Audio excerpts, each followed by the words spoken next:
नमस्कार दोस्तों, स्वागत है आप सभी लोग का आपके अपने YouTube channel live study Allahabad पर। तो दोस्तों, जैसा कि आपको पता है कि प्रत्येक दिन इकोनॉमिक्स से संबंधित हमारी 2 क्लासेस होती है। पहली क्लास जो वर्तमान समय में आप देख रहे हैं ये YouTube पे होता है। इसके अंतर्गत प्रत्येक शाम को 7 बजे हम लोग TGT, PGT, LT grade, DSSB assistant professor, साथ ही साथ दोस्तों जीआईसी लेक्चरर, यूजीसी नेट के प्रीवियस ईयर क्वेश्चन पेपर को देखते हैं दोस्तों। और साथ ही साथ इन सेशन में ऐसे प्रश्नों का समावेश किया जाता है जो प्रश्न इन परीक्षाओं के दृष्टिकोण से महत्वपूर्ण है। ठीक है, अर्थात ये कंप्लीटली ऑब्जेक्टिव क्वेश्चन के सेशन होते हैं दोस्तों।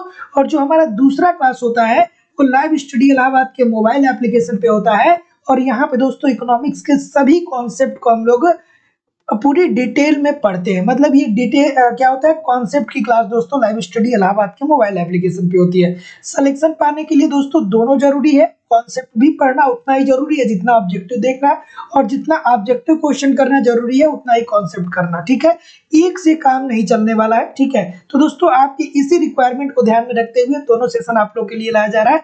तो एप्लीकेशन पे लाइव स्टडी इलाहाबाद के मोबाइल एप्लीकेशन पे आपको ए टू जेड इकोनॉमिक्स के कॉन्सेप्ट दिए जा रहे हैं। साथ ही साथ दोस्तों संडे टू संडे आपका यहाँ पे टेस्ट हो रहा है, जिससे आप अपना इवेल्युएशन कर पाएंगे कि किस तरीके के प्रश्न आपके एग्जाम में पूछे जा रहे हैं और आपकी तैयारी किस तरीके की हो पा रही है। और साथ ही साथ जो एक सबसे महत्वपूर्ण समस्या होती है वो होती है क्लास नोट्स की। तो ए टू जेड आपको सारे क्लास नोट्स भी देखने को यहाँ पे मिलेंगे, सिंपल सटीक और साधारण भाषा में। और जो आपकी वैलिडिटी ऑफ कोर्स है वो लाइफ टाइम की। इट मीन्स अगर जो है एक बार आप एडमिशन लेते हैं तो तब तक आप यहाँ पे हमारे साथ पढ़ाई कर सकते हैं जब तक कि आपका सिलेक्शन नहीं हो जाता है। एडमिशन की फीस केवल और केवल दोस्तों 2000 रुपये है। तो एडमिशन स्टार्ट प्रारंभ है दोस्तों। एडमिशन लेने के लिए 2000 रुपये आपको पेमेंट करना पड़ेगा दोस्तों इस नंबर पे 9415 863 873 पे गूगल पे, फोन पे या पेटीएम के माध्यम से आप पेमेंट करेंगे और इसका स्क्रीनशॉट आप इसी व्हाट्सएप नंबर पे सेंड कर देंगे। कोई भी आपके पास इंक्वायरी होगी तो आप डायरेक्ट मुझे इस नंबर पे कॉल भी कर सकते हैं या व्हाट्सएप मैसेज भी कर सकते हैं। तो दोस्तों एक स्ट्रेटेजी के तहत अगर जो आप इकोनॉमिक्स की तैयारी करना चाहते हैं तो 1 घंटे आपको एप्लीकेशन पे हमारे साथ कॉन्सेप्ट पढ़ना होगा, 1 घंटे 30 मिनट यूट्यूब पे प्रैक्टिस करना होगा, 2 घंटे 30 मिनट दोस्तों मोर देन सफिशिएंट होगा अगर जो आप इकोनॉमिक्स के लिए इतना समय दे रहे हैं तो। ठीक है, साथ ही साथ अगर जो आप उत्तर प्रदेश, उत्तराखंड, झारखंड, राजस्थान, बिहार, मध्य प्रदेश कहीं से भी बिलोंग करते हैं, टेस्ट सीरीज के लिए, क्लास नोट्स के लिए, प्रैक्टिस क्लास के लिए, पीडीएफ के लिए नीचे दिए गए नंबर पे आप मुझे कॉल कर सकते हैं या व्हाट्सएप मैसेज कर सकते हैं। साथ ही साथ इकोनॉमिक्स के नोट्स अवेलेबल है, टीजीटी पीजीटी का टेस्ट सीरीज अवेलेबल है, UGC net, GIC lecturer, LT grade assistant professor का भी टेस्ट सीरीज उपलब्ध है। तो नीचे दिए गए नंबर पे आप मुझे कॉल कर सकते हैं या व्हाट्सएप मैसेज कर सकते हैं। चलिए दोस्तों, अब हम लोग मूव करेंगे आज के सेशन के पहले क्वेश्चन की तरफ। और पहला क्वेश्चन आपके सामने रहा कि सहभागी देशों के मध्य आर्थिक सहयोग के निम्नलिखित स्वरूपों में कौन सबसे निर्बल स्वरूप है। बिल्कुल ठीक है। Good evening everybody. Lalita Sake जी, आरिफा बेगम जी, ठीक है, जूही शुक्ला जी, अमरेश यादव जी, रागनी सिंह जी, सोनी शर्मा जी, बिल्कुल ठीक है। Good evening everybody. चलिए इस प्रश्न का उत्तर करिए। तो जैसा कि मैं देख पा रहा हूँ कि आपका उत्तर आना स्टार्ट हो चुका है। क्या उत्तर आ रहा है भाई? ये क्या कह रहा है? ये कह रहा है कि सहभागी देशों के मध्य आर्थिक सहयोग के निम्नलिखित स्वरूपों में कौन सबसे निर्बल स्वरूप है। निर्बल स्वरूप की बात बोल रहा है दोस्तों। तो क्या उत्तर हो जाएगा? ठीक है, ठीक है, बहुत अच्छे, ठीक है, ठीक है, ठीक है। तो जितने लोग भी ऑप्शन नंबर यहाँ पे क्या बोल रहे हैं, स्वतंत्र व्यापार क्षेत्र, जितने लोग भी बोल रहे हैं दोस्तों, इस प्रश्न को हम लोगों ने कई बार किया है, गलती करने के चांसेस नहीं होने चाहिए। तो देखिए दोस्तों बोल रहा है कि जो सहभागी देश होते हैं उसके मध्य जो आर्थिक सहयोग होता है उसके स्वरूपों में कौन सबसे ज्यादा निर्बल है। तो स्वतंत्र व्यापार क्षेत्र। ठीक है, मतलब क्या करिए कि आप आइए हमारे यहाँ, आइए व्यापार आयात करिए, निर्यात करिए। ठीक है, हमारे यहाँ आइए, आप हमारे मार्केट में वस्तुओं को बेचिए, हम आपके मार्केट में वस्तुओं को बेचेंगे। तो ये निर्बल ही तो हुआ ना। मतलब क्या है कि बहुत ज्यादा किसी से लेन देन नहीं है। तो जितने लोग भी ऑप्शन नंबर ए बोल रहे हैं ठीक बोल रहे हैं। अगला प्रश्न आपके सामने दोस्तों ये रहा। इस प्रश्न का उत्तर करिए कि निम्नलिखित कथनों में से कौन स्वतंत्र अंतरराष्ट्रीय व्यापार के संदर्भ में सत्य है। ठीक है, कि निम्नलिखित कथनों में से कौन स्वतंत्र अंतरराष्ट्रीय व्यापार के संदर्भ में सत्य है। अच्छा सा प्रश्न है। चलिए इस प्रश्न का उत्तर करिए। Good evening everybody. सेशन को थोड़ा सा लाइक कर दीजिए, सेशन को थोड़ा सा शेयर कर दीजिए जरूर। चलिए ठीक है। चलिए, निम्नलिखित कथनों में से कौन अंतरराष्ट्रीय सॉरी, निम्नलिखित कथनों में से कौन स्वतंत्र अंतरराष्ट्रीय व्यापार के संदर्भ में सत्य है? तो जैसा कि मैं देख पा रहा हूँ कि आपका उत्तर आ रहा है, क्या आ रहा है? बिल्कुल ठीक है दोस्तों, अंतरराष्ट्रीय व्यापार जब आप पढ़ेंगे तो वहां पे पढ़ेंगे कि मुक्त व्यापार संसाधनों के अनुकूलतम प्रयोग को ये क्या करता है, प्रयोग को क्या करता है, प्रेरित करता है। मुक्त व्यापार एकाधिकार के सृजन को क्या करता है दोस्तों, रोकता है। जाहिर सी बात है कि अगर जो मुक्त व्यापार रहेगा तो कोई भी आएगा हमारे देश में आयात करेगा, तो ऐसी स्थिति में जो एकाधिकारी होगा वो एकाधिकारी नहीं होगा। जब फर्मों का क्या होगा, फर्मों का स्वतंत्र रूप से प्रवेश होना स्टार्ट हो जाएगा तो एक अधिकारी थोड़ी बचेगा। ठीक है, मुक्त व्यापार औद्योगिक संरचना का क्या होता है, विविधीकरण होता है। तो जितने लोग भी डी बोल रहे हैं सभी लोग का उत्तर बिल्कुल ठीक है। अगला प्रश्न आपके सामने रहा दोस्तों कि आय में परिवर्तन और निर्यात में परिवर्तन के अनुपात को कहते हैं। ठीक है, यहाँ पे आयात होना चाहिए, है कि नहीं? आयात में परिवर्तन और निर्यात में परिवर्तन के अनुपात को क्या बोलते हैं दोस्तों? चलिए, अच्छा सा प्रश्न है, इस प्रश्न का उत्तर करिए। ठीक है, बिल्कुल ठीक है। नहीं, आयात नहीं होगा, आय ही होगा, इनकम ही होगा। ठीक है, सॉरी, यहाँ पे आय में परिवर्तन ही होगा। ठीक है, तो इस प्रश्न का उत्तर करिए कि आय में परिवर्तन और निर्यात में परिवर्तन के अनुपात को क्या बोलते हैं दोस्तों? तो जैसा कि मैं देख पा रहा हूं, ठीक है,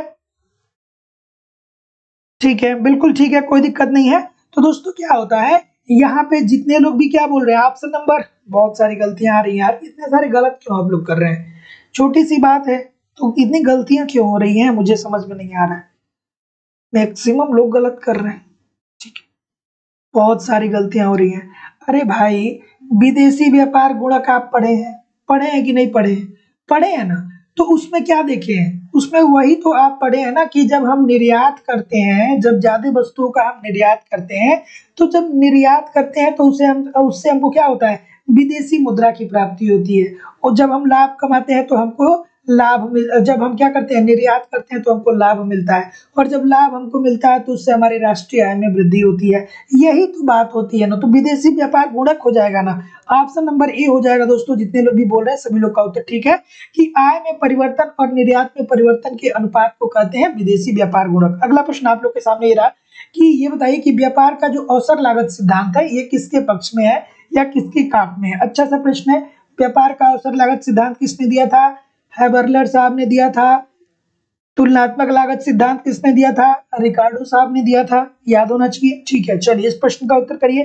थोड़ा सा लाइक और शेयर भी कर दिया करिए। निवेदन है आप सभी लोगों से कि सेशन को लाइक और शेयर जरूर किया करिए। चलिए इस प्रश्न का उत्तर करिए कि अवसर व्यापार का अवसर लागत सिद्धांत। ठीक है,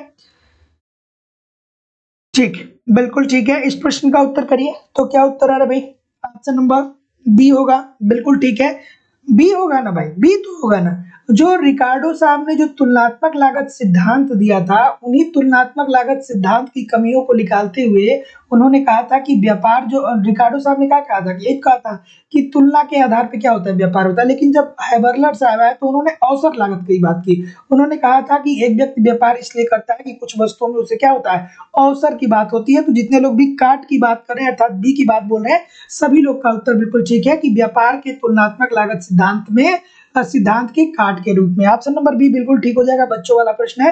हैबरलर बाद में आते हैं, रिकार्डो पहले आते हैं, इस बात को ध्यान में रखिएगा। ठीक है, एडम स्मिथ पहले आते हैं, फिर रिकार्डो आते हैं, फिर हैबरलर आते हैं। ठीक है, इस बात को ध्यान में रखिएगा। ठीक है, प्रश्न पूछता है कि होता है कि प्राचीन अर्थशास्त्रियों में इसमें से कौन है? तो सबसे पहले या किस मतलब तीन अर्थशास्त्री अलग अलग दिया रहता है कि एडम स्मिथ को दे देता है। तो एडम स्मिथ साहब जो है वो 18वीं शताब्दी में ही आ जाते हैं। ठीक है, तो इस बात को भी ध्यान में रखिएगा। चलिए 16वीं 17वीं शताब्दी में जो होते हैं वो कौन होते हैं? बड़िकवादी होते हैं, जो सोने चांदी पे को अपने पास रखने का क्या करते हैं, अवधारणा बनाते हैं। और वो कहते हैं कि हम क्या करेंगे, निर्यात ज्यादा करेंगे लेकिन आयात कम करेंगे। उसके बाद ही 18वीं शताब्दी में कौन आते हैं? एडम स्मिथ साहब आते हैं। और यहीं से जो एक अर्थशास्त्र है ये अलग सा मोड़ ले लेता है। ठीक है, चलिए अगला प्रश्न आपके सामने ये रहा कि ये बता दीजिए कि निम्नलिखित कथनों पे आपको ध्यान देना है। चलिए निम्नलिखित कथनों पे आपको ध्यान देना है और ध्यान देकर के क्या बोलना है कि उपरोक्त में से कौन से कथन प्रतिष्ठित अंतरराष्ट्रीय व्यापार सिद्धांत के लिए सत्य है? प्रतिष्ठित अंतरराष्ट्रीय व्यापार के लिए कौन सही है? ठीक है, चलिए प्रतिष्ठित अर्थशास्त्री की बात करें तो कौन कौन से आएंगे बताइए? प्रतिष्ठित अर्थशास्त्री की बात करें तो कौन कौन से आएंगे? व्यापार का जो प्रतिष्ठित अर्थशास्त्री है, व्यापार के संदर्भ में जो प्रतिष्ठित अर्थशास्त्री हैं उनका नाम कौन कौन सा है? बेसिकली तीन अर्थशास्त्री हैं, एक तो रिकार्डो सबको पता होगा। चलिए दूसरा मैं जेएस मिल को बता दे रहा हूँ, तीसरा आप कमेंट करके बताइए। ठीक है, चलिए तो निम्नलिखित कथनों पे आपको क्या करना है दोस्तों, ध्यान देना है। और क्या करना है कि उपरोक्त में से कौन से कथन प्रतिष्ठित अंतरराष्ट्रीय व्यापार सिद्धांत के लिए सत्य है, अपना उत्तर दीजिए। तो पहला है दोस्तों कि श्रम उत्पादन का एकमात्र सिद्धांत है। बात भैया हम बिल्कुल ठीक है, ठीक है, बात बिल्कुल ठीक है ना। जो प्रतिष्ठित अर्थशास्त्री थे, अर्थात जो आपके एक तरीके से कहें कि डेविड रिकार्डो साहब थे, जो एडम स्मिथ साहब थे, इन लोगों ने क्या कहा, यही तो कहा ना कि जो श्रम होता है ये उत्पादन का एकमात्र साधन होता है। लेकिन जब आधुनिक अर्थशास्त्री आए तो उन्होंने पूंजी को, श्रम को, समय को और उद्यमी को, इनको सबको शामिल किया। ठीक है, उसके बाद मूल्य का श्रम सिद्धांत मान्य है, बात ठीक है। और देश के अंदर श्रम पूर्ण गतिशील है, बात ये भी ठीक है। ये श्रम देश के अंदर श्रम जो है पूर्ण गतिशील है, इसकी बात भी करते हैं। और व्यापारत देश के मध्य श्रम, नहीं भाई इसकी बात नहीं करते हैं। तो ऑप्शन नंबर क्या हो जाएगा, ये तो नहीं हो जाएगा ना, ऑप्शन नंबर सी हो जाएगा। 1 2 3 बिल्कुल ठीक है। अगला प्रश्न आपके सामने ये रहा, बिल्कुल ठीक है। जितने लोग भी बोल रहे हैं कि रिकार्डो साहब की बात, प्रतिष्ठित की बात करें, एडम स्मिथ साहब आते हैं, रिकार्डो आते हैं और उसके बाद जेएस मिल आते हैं। ठीक है, अगला प्रश्न, जेएस मिल की बात आए तो पारस्परिक मांग का सिद्धांत याद आना चाहिए। रिकार्डो की बात आए तो आपको क्या याद आना चाहिए, तुलनात्मक लागत सिद्धांत याद आना चाहिए। हैबरलर की बात आए तो आपको क्या याद आना चाहिए, आपको अवसर लागत की याद आना चाहिए। एडम स्मिथ साहब आए तो एडम स्मिथ साहब का कौन सा सिद्धांत याद आना चाहिए, जरूर कमेंट करके बताइए। चलिए इस प्रश्न का उत्तर करिए कि अंतरराष्ट्रीय व्यापार अब विकास का इंजन नहीं रहा है, यह विचार किसने दिया था, किसने कहा था, एक अर्थशास्त्री थे, किसने, कौन कहा था, हैबरलर साहब कहे थे ना कि अंतरराष्ट्रीय विकास क्या है दोस्तों, व्यापार का इंजन है। ठीक है, ठीक है, हैबरलर के साथ एक और कोई अर्थशास्त्री थे जो उन्होंने ये बात कही थी। अब ये कह रहे हैं कि अंतरराष्ट्रीय व्यापार अब विकास का इंजन नहीं रहा। ये विचार किसने प्रस्तुत किया था दोस्तों, तो जितने लोग भी वाइनर की बात बोल रहे हैं सभी लोग का उत्तर यहाँ पे दोस्तों बिल्कुल ठीक है, J Viner, according to the question this is the right answer यहाँ पे हो जाएगा। चलिए अगले प्रश्न की तरफ मूव करेंगे। अगला प्रश्न रहा कि अंतरराष्ट्रीय व्यापार में एक गतिशील और विवेकशील देश की विशेषता उसके द्वारा नव परिवर्तन की दर से जानी जाती है, इसमें सम्मिलित है। इसमें क्या क्या सम्मिलित है बताइए। ठीक है, चलिए ठीक, बिल्कुल गुड इवनिंग एवरीबॉडी। बट क्या करिए दोस्तों कि समय से ज्वाइन करिए, समय से नहीं ज्वाइन करेंगे 2-4 प्रश्न में छूट जाएंगे तो ये थोड़ा सा मुश्किल हो जाएगा। ठीक है, तो सेशन को समय से जरूर ज्वाइन किया करिए। ठीक है, चलिए इस प्रश्न का उत्तर करिए। तो जैसा कि मैं देख पा रहा हूँ कि आपका उत्तर आना स्टार्ट हो चुका है। क्या उत्तर आ रहा है, ऑप्शन नंबर ए की तरफ कुछ लोग जा रहे हैं, कुछ लोग सी की तरफ जा रहे हैं। भैया सी के द्वारा भी देख लेते हैं, ए के तरफ भी बहुत सारे लोग जा रहे हैं। ठीक है, बिल्कुल ठीक है, ठीक है, सभी लोग सी की तरफ चले गए। चलिए अब हम प्रश्न को पढ़ते हैं कि अंतरराष्ट्रीय व्यापार में एक गतिशील और विकासशील देश की विशेषता उसके द्वारा नव परिवर्तन की दर से जानी जाती है, नव परिवर्तन की दर से जानी जाती है। तो नव परिवर्तन के अंतर्गत नवीन वस्तुओं एवं उत्पादन प्रक्रिया की संख्या जो देश क्या करता है दोस्तों, प्रतिवर्ष अपनाता है, ये बात तो ठीक हो जाएगी। लेकिन देश के द्वारा आधुनिक तकनीकी के आयात करने तथा अनुकूलन करने की गति, ये दोस्तों गलत है, ये नहीं है। अगर जो हम आधुनिक तकनीकी का आयात कर रहे हैं ना, तो हम व्यापार कर रहे हैं, न कि हम नव परिवर्तन कर रहे हैं। तो ऑप्शन नंबर सी नहीं होगा, ऑप्शन नंबर दोस्तों यहाँ पे ए हो जाएगा। तो अंतरराष्ट्रीय व्यापार में एक गतिशील और विकासशील देश की विशेषता उसके द्वारा नव परिवर्तन की दर से जानी जाती है, जिसमें क्या होता है सम्मिलित, केवल और केवल वो रहता है कि जो क्या करता है, वो अपने इन्वेंट करता है। ठीक है, अगर जो भैया हम राफेल मंगा रहे हैं अन्य देश, दूसरे देशों से, तो वो हमारा नव परिवर्तन थोड़ी है। हम ये थोड़ी काउंट करेंगे कि हमने 21वीं शताब्दी में बहुत बड़े लड़ाकू विमानों की क्या किया, इन्वेंट किया, वो हमारे इन्वेंट के अंतर्गत थोड़ी आता है, वो नहीं आता है ना। ठीक है, तो ऑप्शन नंबर यहाँ पे ए होना चाहिए। अगले प्रश्न की तरफ मूव करेंगे। अगला प्रश्न आप लोग के सामने ये रहा कि ओहलिन और हेक्सर के अनुसार वस्तु के सापेक्षिक मूल्यों और राष्ट्रों के बीच व्यापार के अंतर का सबसे महत्वपूर्ण कारण क्या है। ठीक है, ठीक है, चलिए इस प्रश्न का उत्तर करिए। ठीक है,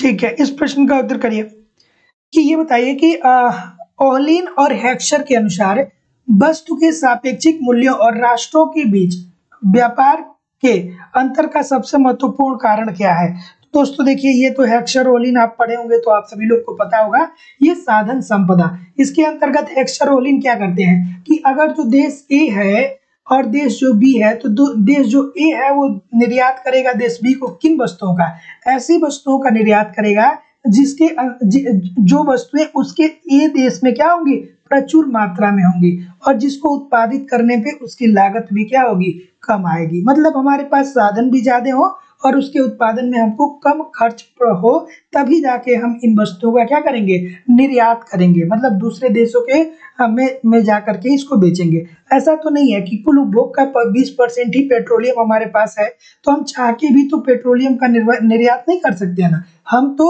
80% पेट्रोलियम को दूसरे देशों से मंगवाते हैं। ठीक है, तो व्यापार के लिए एक महत्वपूर्ण कंडीशन क्या होती है कि जो उपभोग की वस्तुएं हैं, जो हमारे देश में साधन है या जो हमारे देश में जो वस्तुएं हैं वो उपभोग से ज्यादा हो। ठीक है, उपभोग से ज्यादा हो तभी उन वस्तुओं का आप क्या करेंगे, निर्यात करेंगे। आपके पास चावल खाने का है ही नहीं तो आप चावल को क्या बोलते हैं कि बाजार में ले जाके बेचेंगे थोड़ी। ठीक है, क्यों बेचेंगे भाई, नहीं बेचेंगे। ठीक है, तो हम उन्हीं वस्तुओं का निर्यात करते हैं जो वस्तुएं हमारे पास क्या है, ज्यादा है, आवश्यकता ज्यादा है। अगला ये बताइए कि लोच के प्रत्यागम के अनुसार अवमूल्यन का देश के व्यापार शेष पर सकारात्मक प्रभाव तभी पड़ सकता है जब देश के निर्यातों की मांग की लोच और आयातों की मांग की लोच का योग क्या हो। तो जैसा कि मैं देख पा रहा हूँ कि आपका उत्तर आना स्टार्ट हो चुका है। ऑप्शन नंबर डी की तरफ बहुत सारे लोग जा रहे हैं, एक से अधिक हो तो बिल्कुल ठीक है दोस्तों। तो जितने लोग भी एक से अधिक की बात बोल रहे हैं, e x plus e m is equal to e x plus e m greater than 1, जो लोग भी इसको पढ़े होंगे आई थिंक कि गलत नहीं करेंगे। एक से अधिक जितने लोग भी बोल रहे हैं सभी लोग का उत्तर यहाँ पे दोस्तों बिल्कुल ठीक होता है। ये बराबर होता है तो क्या होता है दोस्तों, स्थिर रहता है। ठीक है, तो option number D according to the question बिल्कुल ठीक हो जाएगा कि लोच के प्रत्यागम के अनुसार अवमूल्यन का देश के व्यापार शेष पर सकारात्मक प्रभाव तभी पड़ सकता है जब देश की निर्यात की मांग की लोच और आयात की मांग की लोच का योग क्या हो, एक से अधिक हो। अगला प्रश्न आपके सामने रहा कि निम्नलिखित में से कौन सा अर्थशास्त्र तटकर संघ के सिद्धांत से संबंधित नहीं है। दोस्तों बहुत सारे ऐसे क्वेश्चन हैं जो आपको शायद डायरेक्ट याद आप न कर पाए। दोस्तों मैं जिम्मेदारी के साथ कह सकता हूं कि आप इकोनॉमिक्स के कॉन्सेप्ट की क्लास जरूर ज्वाइन करिए। आप लाइव स्टडी इलाहाबाद के मोबाइल एप्लीकेशन पे कॉन्सेप्ट पढ़ते रहिए, ये हमारी जिम्मेदारी है कि पूरी कॉन्सेप्ट आपको पढ़ाऊंगा। वहां पे कॉन्सेप्ट पढ़िए, यहाँ पे प्रैक्टिस करिए, कुछ भी दोस्तों आपका छूटने वाला नहीं है। आराम से चलेंगे दोस्तों, लेकिन आपके एग्जाम के आते आते हर चीज को कंप्लीट कर लिया जाएगा। संडे टू संडे आपका वहाँ पे टेस्ट हो रहा है जिससे आप अपना इवेल्युएशन कर पाएंगे। पूरी इकोनॉमिक्स की नोट्स दी जा रही है और वैलिडिटी ऑफ कोर्स आपकी लाइफ टाइम है। इट मींस कि अगर जो आप एक बार एडमिशन ले लेते हैं तो संपूर्ण जिम्मेदारी हमारी है कि हर कंटेंट को मैं आपके तक पहुंचाऊं। ठीक है, तो सही तरीके से तैयारी करना दोस्तों तो 2 घंटे 30 मिनट हमारे साथ जरूर पढ़िए। एडमिशन ओपन है, एडमिशन की फीस जो है दोस्तों केवल 2000 रुपए है। तो 2000 रुपए आपको इस नंबर पे पेमेंट करने पड़ेंगे, गूगल पे, फोन पे या पेटीएम के माध्यम से, और इसका स्क्रीनशॉट आपको इसी व्हाट्सएप नंबर पे सेंड करना होगा। कोई भी इंक्वायरी होगी तो इस नंबर पे आप मुझे डायरेक्ट कॉल भी कर सकते हैं या व्हाट्सएप मैसेज भी कर सकते हैं। चलिए तो इस प्रश्न का उत्तर करिए। उषा रावत जी कह रहे हैं कि सर एप्लीकेशन पे मेरी क्लास खुल नहीं रही है। हाँ, कुछ लोगों की क्लास जो है वो क्या हुआ है कि जो लोग एडमिशन लिए हैं तो कुछ लोगों की क्लास क्लोज हो गई है। वो इसलिए हो गई है कि आपके मोबाइल में कोई ना कोई स्क्रीन रिकॉर्डर होगा, तो इस वजह से एप्लीकेशन वालों ने आपका अकाउंट ब्लॉक कर दिया है। ठीक है, तो आप क्या करिएगा कि आपके मोबाइल में अगर जो कोई भी ऐसा एप्लीकेशन है जो स्क्रीन को रिकॉर्ड कर सकता है उसको आप डिलीट कर दीजिएगा, अदरवाइज दूसरी बार अकाउंट ब्लॉक हो जाएगा तो फिर आप लॉगिन नहीं हो पाएंगे एप्लीकेशन पे। ठीक है, तो उसको क्या करिएगा कि अनइंस्टॉल कर दीजिएगा और फिर मुझे व्हाट्सएप पे मैसेज कर दीजिएगा नीचे। ठीक है, और मैं आपका वो अकाउंट जो है अनब्लॉक करवा दूंगा। ठीक है, चलिए इस प्रश्न का उत्तर करिए। ठीक है, ठीक है, चलिए इस प्रश्न का उत्तर करिए। चलिए कि निम्नलिखित में से कौन सा अर्थशास्त्र तटकर संघ के सिद्धांत से संबंधित नहीं है। इस प्रश्न का उत्तर करिए। तो जैसा कि मैं देख पा रहा हूँ कि आपका उत्तर आना स्टार्ट हो चुका है। क्या उत्तर आ रहा है? बिल्कुल ठीक है। तो क्या उत्तर आ रहा है भाई? ऑप्शन नंबर बी बिल्कुल ठीक है। हैबरलर की तरफ जितने लोग भी जा रहे हैं सभी लोग का उत्तर यहाँ दोस्तों बिल्कुल ठीक हो जाएगा। जी हैबरलर, ठीक है, ये तटकर्षण के सिद्धांत से संबंधित नहीं होते हैं। अगला प्रश्न आपके सामने दोस्तों ये रहा कि निम्नलिखित में से किस से जैकब वाइनर का नाम संबंधित है। ठीक है, निम्नलिखित में से किस से जैकब वाइनर का नाम संबंधित है। चलिए इस प्रश्न का उत्तर करिए। ठीक है, जैकब वाइनर साहब का नाम किससे संबंधित है। चलिए अच्छा सा प्रश्न है। ठीक, ऑप्शन नंबर क्या हो जाएगा। जैकब वाइनर की बात करें तो ठीक है, ठीक है, ऑप्शन नंबर बी की तरफ बहुत सारे लोग जा रहे हैं। ठीक है, ठीक है, तो जितने लोग भी बी की बात बोल रहे हैं सभी लोग का उत्तर बिल्कुल ठीक है कि व्यापार की एकल साधन शर्तें। ठीक है, व्यापार की एकल साधन शर्तें, option number B according to the question बिल्कुल ठीक हो जाएगा कि निम्नलिखित में से किससे जैकब वाइनर का नाम संबंधित नहीं है। तो जैकब वाइनर का नाम संबंधित है, नहीं है कि नहीं बात कर रहा है कि बात कर रहा है। तो व्यापार की एकल साधन शर्तें, ऑप्शन नंबर बी बिल्कुल ठीक है। अगला प्रश्न आपके सामने रहा कि क्लासिकल अंतरराष्ट्रीय व्यापार सिद्धांत के लिए निम्नलिखित में से कौन सत्य नहीं है। चलिए बताइए इस प्रश्न का उत्तर। चलिए ठीक, कि क्लासिकीय अंतरराष्ट्रीय व्यापार सिद्धांत के लिए निम्नलिखित में से कौन सा सत्य नहीं है। ठीक है, ऑप्शन नंबर क्या हो जाएगा। बिल्कुल ठीक है, तो जितने लोग भी बोल रहे हैं क्या ऑप्शन नंबर बी बोल रहे हैं कि उत्पादन परिवर्तनशील लागतों के अंतर्गत होता है। जी बिल्कुल ठीक है, ये उत्पादन को परिवर्तनशील लागतों के अंतर्गत नहीं मानते हैं। तो ऑप्शन नंबर जितने लोग भी यहाँ पे बी बोल रहे हैं सभी लोग का उत्तर यहाँ पे दोस्तों बिल्कुल ठीक हो जाएगा कि क्लासिकीय अंतरराष्ट्रीय व्यापार सिद्धांत के लिए निम्नलिखित में से कौन सत्य नहीं है। तो सत्य कौन सा नहीं है, उत्पादन परिवर्तनशील लागतों के अंतर्गत होता है। ठीक है, परिवर्तनशील लागतों के अंतर्गत की बात यहाँ नहीं होती है यहाँ पे। तो ऑप्शन नंबर बी बिल्कुल ठीक है। अगले प्रश्न की तरफ मूव करेंगे। अगला प्रश्न ये रहा कि अंतरराष्ट्रीय व्यापार का बैकवाश इफेक्ट शब्दावली का सर्वप्रथम प्रयोग किसने किया था। बैकवाश प्रभाव किसने दिया था भाई बताइए। ठीक है, ठीक है, चलिए ठीक है, बिल्कुल ठीक है। चलिए तो क्या उत्तर होगा। ठीक है, बिल्कुल ठीक है। तो आप जितने लोग भी क्या बोल रहे हैं गुरनार मिडल को बोल रहे हैं ना, तो जितने लोग भी गुरनार मिडल की तरफ जा रहे हैं सभी लोग का उत्तर यहाँ पे बिल्कुल ठीक हो जाएगा। तो अंतरराष्ट्रीय व्यापार का जो बैकवाश इफेक्ट शब्दावली है इसका सर्वप्रथम प्रयोग गुरनार मिडल साहब के द्वारा किया गया। तो option number A according to question बिल्कुल ठीक हो जाएगा। चलिए बिल्कुल ठीक है, अगले प्रश्न की तरफ मूव करेंगे। अगला प्रश्न ये रहा कि दरिद्रता को विकसित करने वाले विकास के अंतर्गत निम्नलिखित में से कौन अवघटित होता है। बिल्कुल ठीक है, रेणु जी, रवि वर्मा जी, बिंदेश कुमार जी, निरुपमा सिंह जी, देवेंद्र जी, बिल्कुल ठीक है, डीपी जी बिल्कुल ठीक है, ललिता साक्य जी, वृष्टि शर्मा जी, सोनी जी, आई एम जी, राजेश कुमार जी। चलिए इस प्रश्न का उत्तर करिए कि दरिद्रता को विकसित करने वाले विकास के अंतर्गत निम्नलिखित में से कौन अवघटित होता है। चलिए क्या उत्तर हो जाएगा। ठीक है, ऑप्शन नंबर क्या होगा। ठीक है, ऑप्शन नंबर सी की तरफ बहुत सारे लोग जा रहे हैं। ठीक है, सी की तरफ अगर जो जा रहे हैं तो बिल्कुल ठीक जा रहे हैं कि उपभोक्ता नीचे समुदाय अभियान बखे पे क्या होते हैं दोस्तों चले आते हैं। तो ऑप्शन नंबर सी बिल्कुल ठीक है। तो क्या उत्तर हो जाएगा कि दरिद्रता को विकसित करने वाले विकास के अंतर्गत निम्नलिखित में से कौन अवघटित होता है। तो उपभोक्ता जो होते हैं वो नीचे समुदाय अभियान बक्र पे क्या होते हैं दोस्तों चले चले आते हैं। ठीक है, अगला प्रश्न आप लोग के सामने दोस्तों ये रहा कि निम्नलिखित में से कौन सा युग्म सही सुमेलित है। कौन सा ऐसा युग्म है जो सही सुमेलित है, इस प्रश्न का उत्तर करिए। ठीक, निम्नलिखित में से कौन सा युग्म सही सुमेलित है। चलिए बताइए कौन सा युग्म सही सुमेलित है। ठीक है, ऑप्शन नंबर क्या हो जाएगा। तो ऑप्शन नंबर क्या हो जाएगा। सी की तरफ बहुत सारे लोग जा रहे हैं। ठीक है, सी की तरफ बहुत सारे लोग जा रहे हैं।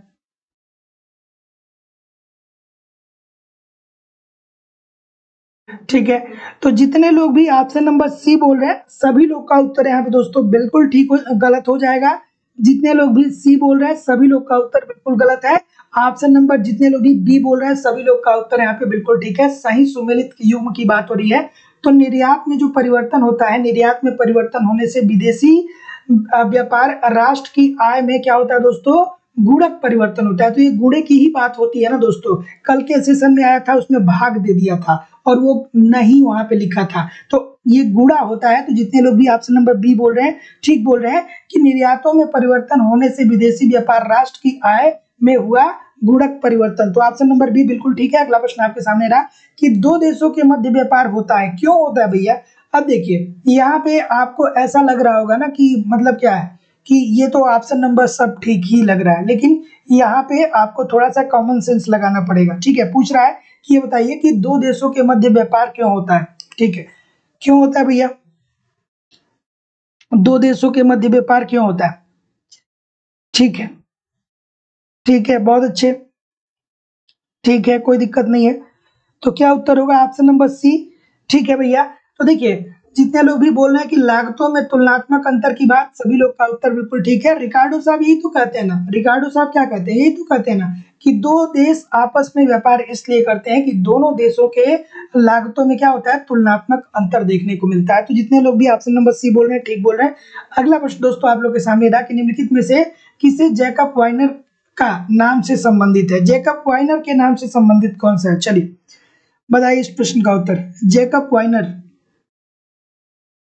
ठीक है, चलिए इस प्रश्न का उत्तर करिए। थोड़ा सा लाइक और शेयर भी दोस्तों जरूर किया करिए, ठीक है, थोड़ा सा लाइक और शेयर भी जरूर किया करिए सेशन को। ठीक है, थोड़ा सा सेशन को लाइक और शेयर भी जरूर कर दिया करिए। इतने सारे लोग क्लास देख रहे हैं फिर भी लाइक और शेयर की संख्या काफी कम है। चलिए, तो निम्नलिखित में से किसे जैकब वाइनर का नाम से संबंधित है, तो ऑप्शन नंबर क्या हो जाएगा, बी हो जाएगा ना, छोटी सी बात है।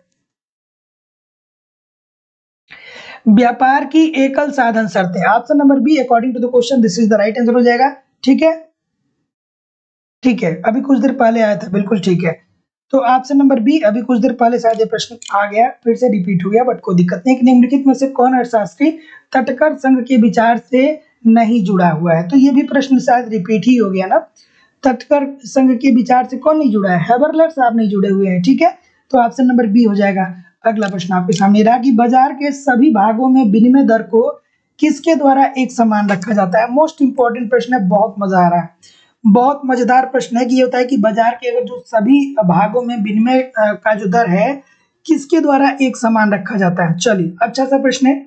ऑप्शन नंबर क्या होगा, थोड़ा सा एक सेकेंड इस प्रश्न को करिए, मैं बस 2 सेकेंड में आता हूं। ठीक है, चलिए इस प्रश्न का उत्तर करिए आप लोग।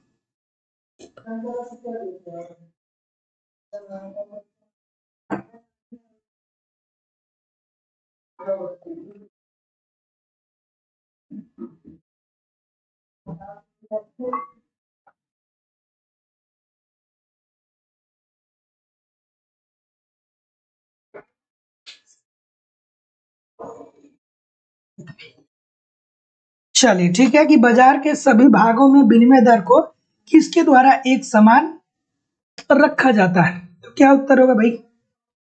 ऑप्शन नंबर, जैसा कि मैं देख पा रहा हूं, क्या उत्तर आ रहा है, ऑप्शन नंबर ए की तरफ बहुत सारे लोग जा रहे हैं। ठीक है, चलिए ए की तरफ बहुत सारे लोग जा रहे हैं, तो बिल्कुल ठीक है।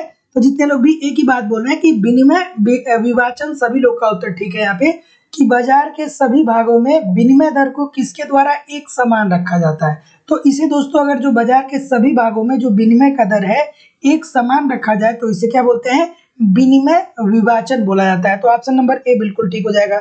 अगला प्रश्न आपके सामने रहा कि व्यापार विक्षेप का अभिप्राय निर्यातों का उस देश का मुड़ जाना है जो स्वतंत्र व्यापार क्षेत्र में स्थित है जहां निम्नलिखित है। इस प्रश्न का उत्तर करिए। दोस्तों मैं ऐसा सोच रहा हूं ना कि कुछ अंतरराष्ट्रीय व्यापार से अंतरराष्ट्रीय विनिमय दर से कुछ प्रश्नों को आगामी 6-7 दिनों में कुछ ज्यादा किया जाए, क्योंकि मुझे ऐसा लग रहा है ना कि ये थोड़ा सा आप लोगों का क्या है कि वीक स्पॉट है। ठीक है, बहुत सा मतलब यहाँ पे कल भी मैंने सेशन लिया था तो अंतरराष्ट्रीय व्यापार और विदेशी विनिमय दर से बहुत सारे प्रश्न बने थे और बहुत सारे लोग गलत भी किए थे। तो मैं ऐसा चाहता हूँ ना कि थोड़ा सा आगामी 6-7 दिनों में हम लोग इन चैप्टरों से थोड़े से ज्यादा प्रश्नों को देखा जाए जिससे क्या हो सके कि थोड़ी सी समझ विकसित हो। ठीक है, तो आई होप कि कल से हम लोग थोड़ा सा ज्यादा देखेंगे अंतर्राष्ट्रीय व्यापार और विदेशी विनिमय के से संबंधित प्रश्नों को। चलिए इस प्रश्न का उत्तर करिए कि व्यापार विपेक्ष का अभिप्राय निर्यातों का उस देश का मुड़ जाना है जो स्वतंत्र व्यापार क्षेत्र में स्थित है जहां निम्नलिखित होता है। तो जैसा कि मैं देख पा रहा हूँ कि आपका उत्तर आना स्टार्ट हो चुका है, सी की तरफ सभी लोग भी जा रहे हैं, सभी लोग का उत्तर बिल्कुल ठीक है कि वस्तु पर कम प्रशुल्क। ठीक है, तो जितने लोग भी आप बोल रहे हैं क्या वस्तु पर कम प्रशुल्क, सभी लोग का उत्तर यहाँ पे बिल्कुल ठीक है कि व्यापार विपेक्ष का अभिप्राय निर्यातों का उस देश का मुड़ जाना है जो स्वतंत्र व्यापार क्षेत्र में स्थित है तथा क्षेत्र में स्थित है और जहां वस्तु पर क्या है दोस्तों कम प्रशुल्क है। अगला प्रश्न आपके सामने ये रहा, इस प्रश्न का उत्तर करिए। ठीक है,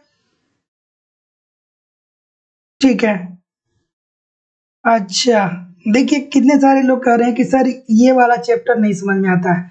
देखिए ये चैप्टर में है क्या, अंतरराष्ट्रीय व्यापार में है क्या, कुछ भी नहीं है। सबसे पहले आपको यही पढ़ना है कि व्यापार क्यों करते हैं। तो व्यापार हम क्यों करते हैं, क्योंकि कुछ वस्तुओं की हमको जरूरत होती है जो हमारे देश में नहीं होती है, और कुछ वस्तु हमारे पास ज्यादा होते हैं तो उन वस्तुओं को हम अंतरराष्ट्रीय मार्केट में बेच करके क्या कर सकते हैं कि लाभ कमा सकते हैं। ठीक है, तो निर्यात आयात इसीलिए होता है ना, निर्यात हम इसलिए करते हैं कि उपभोग की वस्तु हमारे पास ज्यादा है, तो जो उपभोग की वस्तुएं ज्यादा है उसको अंतरराष्ट्रीय बाजार में बेचेंगे और उससे लाभ कमाएंगे।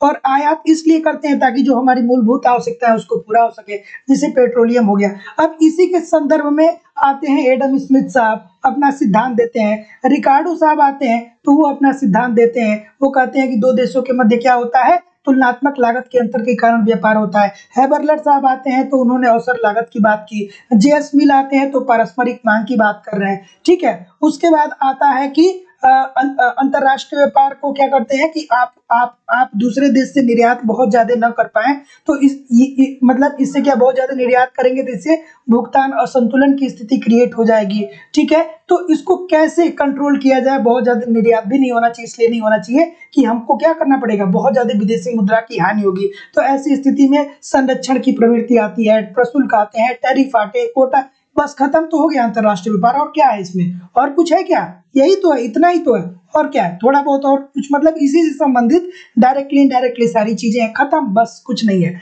चलिए इस प्रश्न का उत्तर करिए कि डंपिंग की लागत अंतरराष्ट्रीय परिभाषा के अनुसार डंपिंग उस समय की जाती है जब फर्म उत्पादन को विदेश में निम्नलिखित में से किस कीमत पर बेचता है। अच्छा सा प्रश्न है दोस्तों, डंपिंग क्यों की जाती है। तो ऑप्शन नंबर ए जितने लोग भी बोल रहे हैं सभी लोग का उत्तर बिल्कुल ठीक है कि औसत कुल लागत से। ठीक है, तो डंपिंग की लागत आधारित परिभाषा के अनुसार डंपिंग उस समय की जाती है जब फर्म की उत्पाद को विदेश में निम्नलिखित में से कम कीमत पर बेचा जाता है। मतलब भैया हम क्या कर रहे हैं कि हम उत्पादन बहुत ज्यादा कर रहे हैं और हम क्या कर रहे हैं कि दूसरे देश को निर्यात कर, लेकिन हमको वाजिब मूल्य नहीं मिल रहा है, तो ऐसी स्थिति में हम क्या कर देते हैं, डंपिंग कर देते हैं वस्तुओं का।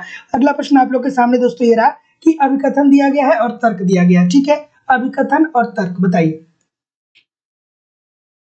अभिकथन और तर्क। अभिकथन दिया गया है कि व्यापार नीति के उदारीकरण के बाद हुए सुधारों ने भारत की उन्नति को उद्दीपित किया है और निजी उद्यमों को भारत के उत्पादन उद्यमों की उन्नति में योगदान करने का अवसर प्राप्त हुआ है। ठीक है, हाँ बिल्कुल ठीक है, जो डंपिंग है वो जंपिंग साफ करते हैं, बिल्कुल ठीक है, सही बात, चाइना बहुत करता है। ठीक है, तो जितने लोग भी क्या बोल रहे हैं, ऑप्शन नंबर ए बोल रहे हैं, ए बोल रहे हैं तो ठीक बोल रहे हैं कि ए और आर दोनों सत्य। देखिए व्यापार नीति में उदारवाद के बाद हुए सुधारों से भारत की उन्नति को उद्दीपित किया गया है। बात भैया बिल्कुल ठीक है, जब हमने क्या किया है कि प्रशुल्क कम किए हैं, हमने लाइसेंस कुछ क्षेत्रों में ही लाइसेंस को क्या किया, देना अनिवार्य किया है। ठीक है, अभ्यंस हम कम लगाए हैं, तो ऐसी स्थिति में क्या हुए हैं कि हमारे देश में नई नई कंपनियां आई हैं। ठीक है, उन्होंने अपने आप को स्थापित किया है। जब नई कंपनियां आती हैं तो उससे क्या मिलता है, हमको विदेशी पैसा मिलता है, और जब विदेशी पैसा मिलता है तो जाहिर सी बात है दोस्तों की अंतरराष्ट्रीय आय में क्या होता है दोस्तों, वृद्धि होता है। अब जैसे बहुत सारे लोग होते हैं जो क्या करते हैं, वो ये सोचते हैं कि भाई देश में विदेशी कंपनियां नहीं स्थापित होनी चाहिए। ठीक है, प्रत्यक्ष विदेशी निवेश नहीं होना चाहिए। देखिए मुझे ऐसा प्रतीत होता है कि एक सीमा तक कुछ चीजों को छोड़ दिया जाए तो वर्तमान समय की ये डिमांड है कि आप उधर मूव करिए, ठीक है, क्योंकि अगर जो कोई विदेशी कंपनी आएगी ना, तो लेबर भी यहीं से उठाएगी, वस्तु भी यहीं से उठाएगी, हर चीज यहीं से उठाएगी, पैसा उसका आएगा, लेकिन उस पर थोड़ा सा सरकार का अगर जो नियंत्रण हो तो इसके बहुत ही अच्छे आउटकम देखे जा सकते हैं, ठीक है। तर्क दिया गया है कि निजी उद्यमों को भारत के उत्पादन उद्यमों की उन्नति में योगदान करने का अवसर प्राप्त हुआ है। तो बात ये भी ठीक है दोस्तों। तो जितने लोग भी ऑप्शन नंबर ये बोल रहे हैं कि ए और आर दोनों सही है, परंतु ए आर की सही स्पष्टीकरण नहीं कर रहा है, सभी लोग का उत्तर है दोस्तों बिल्कुल ठीक है। अगले प्रश्न की तरफ मूव करेंगे कि हेजिंग का तात्पर्य, हेजिंग क्या होता है भाई, हेजिंग क्या होता है, चलिए हेजिंग क्या होता है, हेजिंग क्या होता है, हेजिंग से क्या तात्पर्य है, चलिए इस प्रश्न का उत्तर करिए। थोड़ा सा दोस्तों सेशन को लाइक शेयर जरूर कर दिया करिए। हेजिंग से तात्पर्य, हेजिंग क्या होता है, ठीक है। ऑप्शन नंबर क्या होता है, अब यहाँ पे देखिए ऑप्शन नंबर ए और ऑप्शन नंबर बी में बहुत सारे लोग गलत करेंगे, ठीक है। ऑप्शन नंबर ए और ऑप्शन नंबर बी में कुछ लोग कंफ्यूज होंगे, ठीक है। तो ए क्या होता है, ये नहीं होगा, इसमें बी होगा ना, कि हम क्या करते हैं कि विनिमय विदेशी विनिमय जोखिम से हम क्या करते हैं, अपने आप को सुरक्षित करते हैं, अर्थात कवरिंग करते हैं। तो जितने लोग भी ए बोल रहे हैं सभी लोग का उत्तर यहाँ पे बिल्कुल ठीक हो जाएगा। अगले प्रश्न की तरफ मूव करेंगे। अगला प्रश्न ये रहा कि क्रय शक्ति समता सिद्धांत किसने प्रतिपादित किया था, बच्चों वाला प्रश्न आ गया, ठीक है। क्रय शक्ति समता सिद्धांत कहाँ पढ़ेंगे, विनिमय दर जब आप पढ़ेंगे तो वहीं पे आप पढ़ेंगे क्रय शक्ति समता सिद्धांत। किसने दिया था, गुडसाव कैसल साहब ने दिया था। तो ऑप्शन नंबर जितने लोग भी डी बोल रहे हैं सभी लोग का उत्तर है दोस्तों बिल्कुल ठीक हो जाएगा। अगला प्रश्न आपके सामने ये रहा, इस प्रश्न का उत्तर करिए कि देश के द्वारा आयात पर परिणात्मक प्रतिबंध किस ओर प्रवृत्ति करते हैं। चलिए अच्छा सा प्रश्न है, जहां भी परिणात्मक शब्द है वहां दोस्तों थोड़ा सा ध्यान से समझिएगा, ठीक है। ये कह रहा है कि देश के द्वारा आयात पर परिणात्मक प्रतिबंध किस ओर प्रवृत्ति करते हैं, ठीक है, बिल्कुल ठीक है, बिल्कुल ठीक है, ठीक है। ऑप्शन नंबर क्या होगा,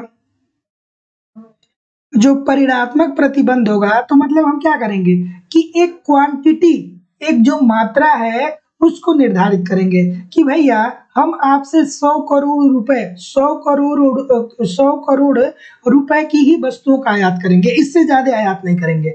या तो वो मुद्रा के रूप में क्या करेगा, फिक्स कर देगा, या तो वो क्या करेगा कि केजी अर्थात क्या करेगा कि माप के रूप में कि हम 100 करोड़ क्विंटल से ज्यादा आपकी देश से अपने देश में आपके देशों से वस्तु को आयात नहीं कर सकते हैं। तो इससे क्या होगा दोस्तों, आयातित उत्पादों की आपूर्ति में ह्रास होता है। तो ऑप्शन नंबर जितने लोग भी डी बोल रहे हैं सभी लोग का उत्तर है दोस्तों बिल्कुल ठीक हो जाएगा। अगला प्रश्न आप लोग के सामने रहा कि विश्व व्यापार में अस्थायी विनिमय दर किस काल के दौरान प्रचलित हुई थी, ठीक है। विश्व व्यापार में अस्थायी विनिमय दर किस काल के दौरान प्रचलित हुई थी, अच्छा सा प्रश्न, ठीक है। इस प्रश्न का उत्तर करिए, ठीक है। चलिए तो जैसा कि मैं देख पा रहा हूं कि आपका उत्तर आना स्टार्ट हो चुका है। क्या उत्तर है भाई, ऑप्शन नंबर सी की तरफ बहुत सारे लोग जा रहे हैं, सी के तरफ बहुत सारे लोग जा रहे हैं, सी अक्सर सी ठीक होगा क्या, चलिए और बताइए। तो जैसा कि मैं देख पा रहा हूँ कि सी की तरफ ठीक है, सी की तरफ जा रहे हैं तो ठीक है। 1946 से लेकर के 1971 तक। तो याद रखिएगा दोस्तों कि विश्व व्यापार में अस्थायी विनिमय दर किस काल के दौरान प्रचलित हुई, तो 1946 से 1971 के। अगले प्रश्न की तरफ मूव करेंगे। अगला प्रश्न आप लोग के सामने ये रहा कि संरक्षणवादी टैरिफ तथा कोटे बहुधा क्या करते हैं, ठीक है। संरक्षणवादी टैरिफ हम लगाते हैं या हम जो कोटा निर्धारित करते हैं, इसके परिणाम क्या होते हैं। चलिए अच्छा सा प्रश्न है कि इसके परिणाम क्या होंगे भैया, इसके परिणाम क्या होंगे, ठीक है।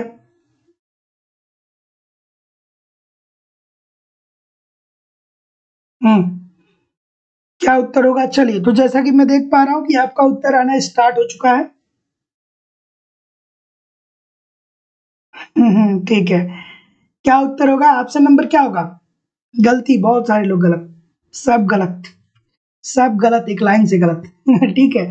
जो लोग भी ए बोल रहे हैं वो इसका क्या मतलब कि सस्ते विदेशी आयातों के ज्वार को रोकने में थोड़ी ही मदद करते हैं।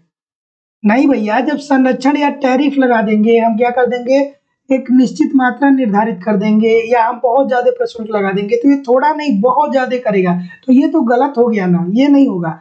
संरक्षित श्रमिकों तथा उपभोक्ताओं की वास्तविक आय को क्या कर देते हैं दोस्तों, ये कम करते हैं। तो बात दोस्तों ये बिल्कुल ठीक हो जाएगा। तो option number B according to the question this is the right answer हो जाएगा। संरक्षण या टैरिफ या जो कोटा होता है वो यही तो करता है ना, कि जो संरक्षित श्रमिक होते हैं या जो उपभोक्ता होते हैं इनकी वास्तविक आय को ये क्या कर देता है दोस्तों, कम कर देता है। तो option number B according to the question this is the right answer हो जाएगा। क्यों? क्योंकि अब ये क्या करेंगे, जो श्रमिक है वो अपने वस्तुओं को दूसरे देश के में क्या करेंगे कि निर्यात नहीं करेंगे, ठीक है। तो जाहिर सी बात है कि इनकी आयात में कमी आ जाएगी। अगला प्रश्न आपके सामने रहा कि स्वर्ण मानकों के अंतर्गत निम्नलिखित में से किसके परिवर्तन द्वारा भुगतान संतुलन में स्वयं समायोजन लाया जाता है, ठीक है। भुगतान संतुलन में स्वयं समायोजन लाया जाता है किसके द्वारा, बताइए।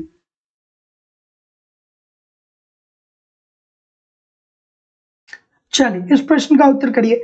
तो जैसा कि मैं देख पा रहा हूँ कि आपका उत्तर आना स्टार्ट हो चुका है। अगेन बी की तरफ बहुत सारे लोग जा रहे हैं, विनिमय दरें। बिल्कुल ठीक है भैया कि विनिमय दरें, this is the right answer हो जाएगा कि स्वर्ण मानकों के अंतर्गत निम्नलिखित में से किसके परिवर्तन द्वारा भुगतान संतुलन में स्वयं समायोजन लाया जा सकता है, तो जो विनिमय दरें होती है उसके द्वारा, ठीक है। अगला प्रश्न दोस्तों आप लोग के सामने रहा कि नवीन उद्योगों को संरक्षण प्रदान करने की नीति का आधार है, ठीक है। इजी सा प्रश्न है बच्चों वाला, लेकिन बहुत इंपॉर्टेंट है। आज का सेशन थोड़ा सा कठिन हो सकता है, परेशान ना होइएगा।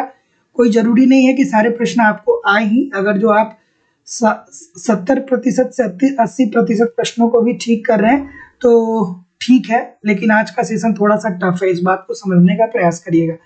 बट कोई दिक्कत नहीं है, विकट परिस्थितियों में ही जो आगे बढ़ता है वही दोस्तों एक दिन सफल होता है। तो जितने लोग भी ऑप्शन नंबर क्या बोल रहे हैं, यहाँ पे डी बोल रहे हैं, ठीक बोल रहे हैं, शिशु उद्योग तर्क, तो ठीक है। नवीन उद्योगों के संरक्षण प्रदान करने की नीति का मूल आधार क्या है दोस्तों, शिशु उद्योग तर्क है। किसने दिया था, फ्रेडरिक लिस्ट ने दिया था। और इनके साथ कौन थे, हैमिल्टन थे। तो फ्रेडरिक लिस्ट और हैमिल्टन दोनों लोग को याद रखिएगा, ठीक है। इनका कहना क्या था, इनका ये कहना था कि अगर जो कोई उद्योग है उस उद्योग में कोई नया शिशु फर्म, जो नया फर्म है एंट्री कर रहा है, तो ऐसी स्थिति में उसको क्या कर देना चाहिए, उसको कुछ स्पेशल कंडीशन देने चाहिए, उसका सपोर्ट करना चाहिए। नहीं तो जो पुराने फर्म है ना उद्योग में, उनसे ये कम्पिटिट नहीं कर पाएगा। तो ऑप्शन नंबर डी बिल्कुल ठीक हो जाएगा। अगला प्रश्न ये रहा कि चुंगी संघ का संबंध निम्नलिखित है, चुंगी संघ का संबंध निम्न से है, किससे है भाई, चलिए इस प्रश्न का उत्तर करिए कि चुंगी संघ का संबंध निम्न में से है।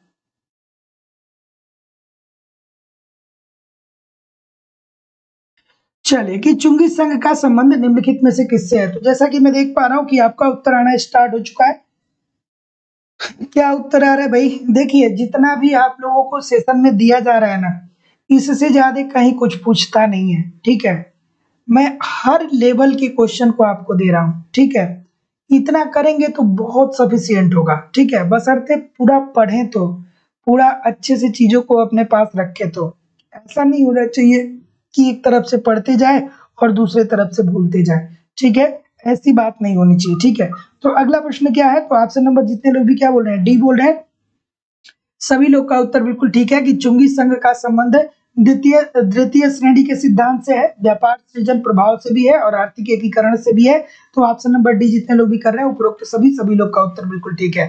अगला प्रश्न दोस्तों आप लोग के सामने रहा कि निम्नलिखित में से कौन भारतीय विदेशी विनिमय सुरक्षित कोष का भाग नहीं है। अच्छा सा प्रश्न है, बहुत प्यारा सा प्रश्न है। और देखिए दोस्तों, जो लोग भी एडमिशन नहीं लिया आप जरूर एडमिशन ले लिए, क्योंकि यहाँ पे ए टू जेड सारे इकोनॉमिक्स के कॉन्सेप्ट करवाए जा रहे हैं, ठीक है। अगर जो आप ईमानदारी से यहाँ पे क्लास करते हैं ना, तो विश्वास मानिए कि आपको यहाँ पे कोई बहुत ज्यादा समस्या होने वाली नहीं है। सिंपल सटीक और साधारण भाषा में पूरी इकोनॉमिक्स आपको एप्लीकेशन पे पढ़ाई जा रही है।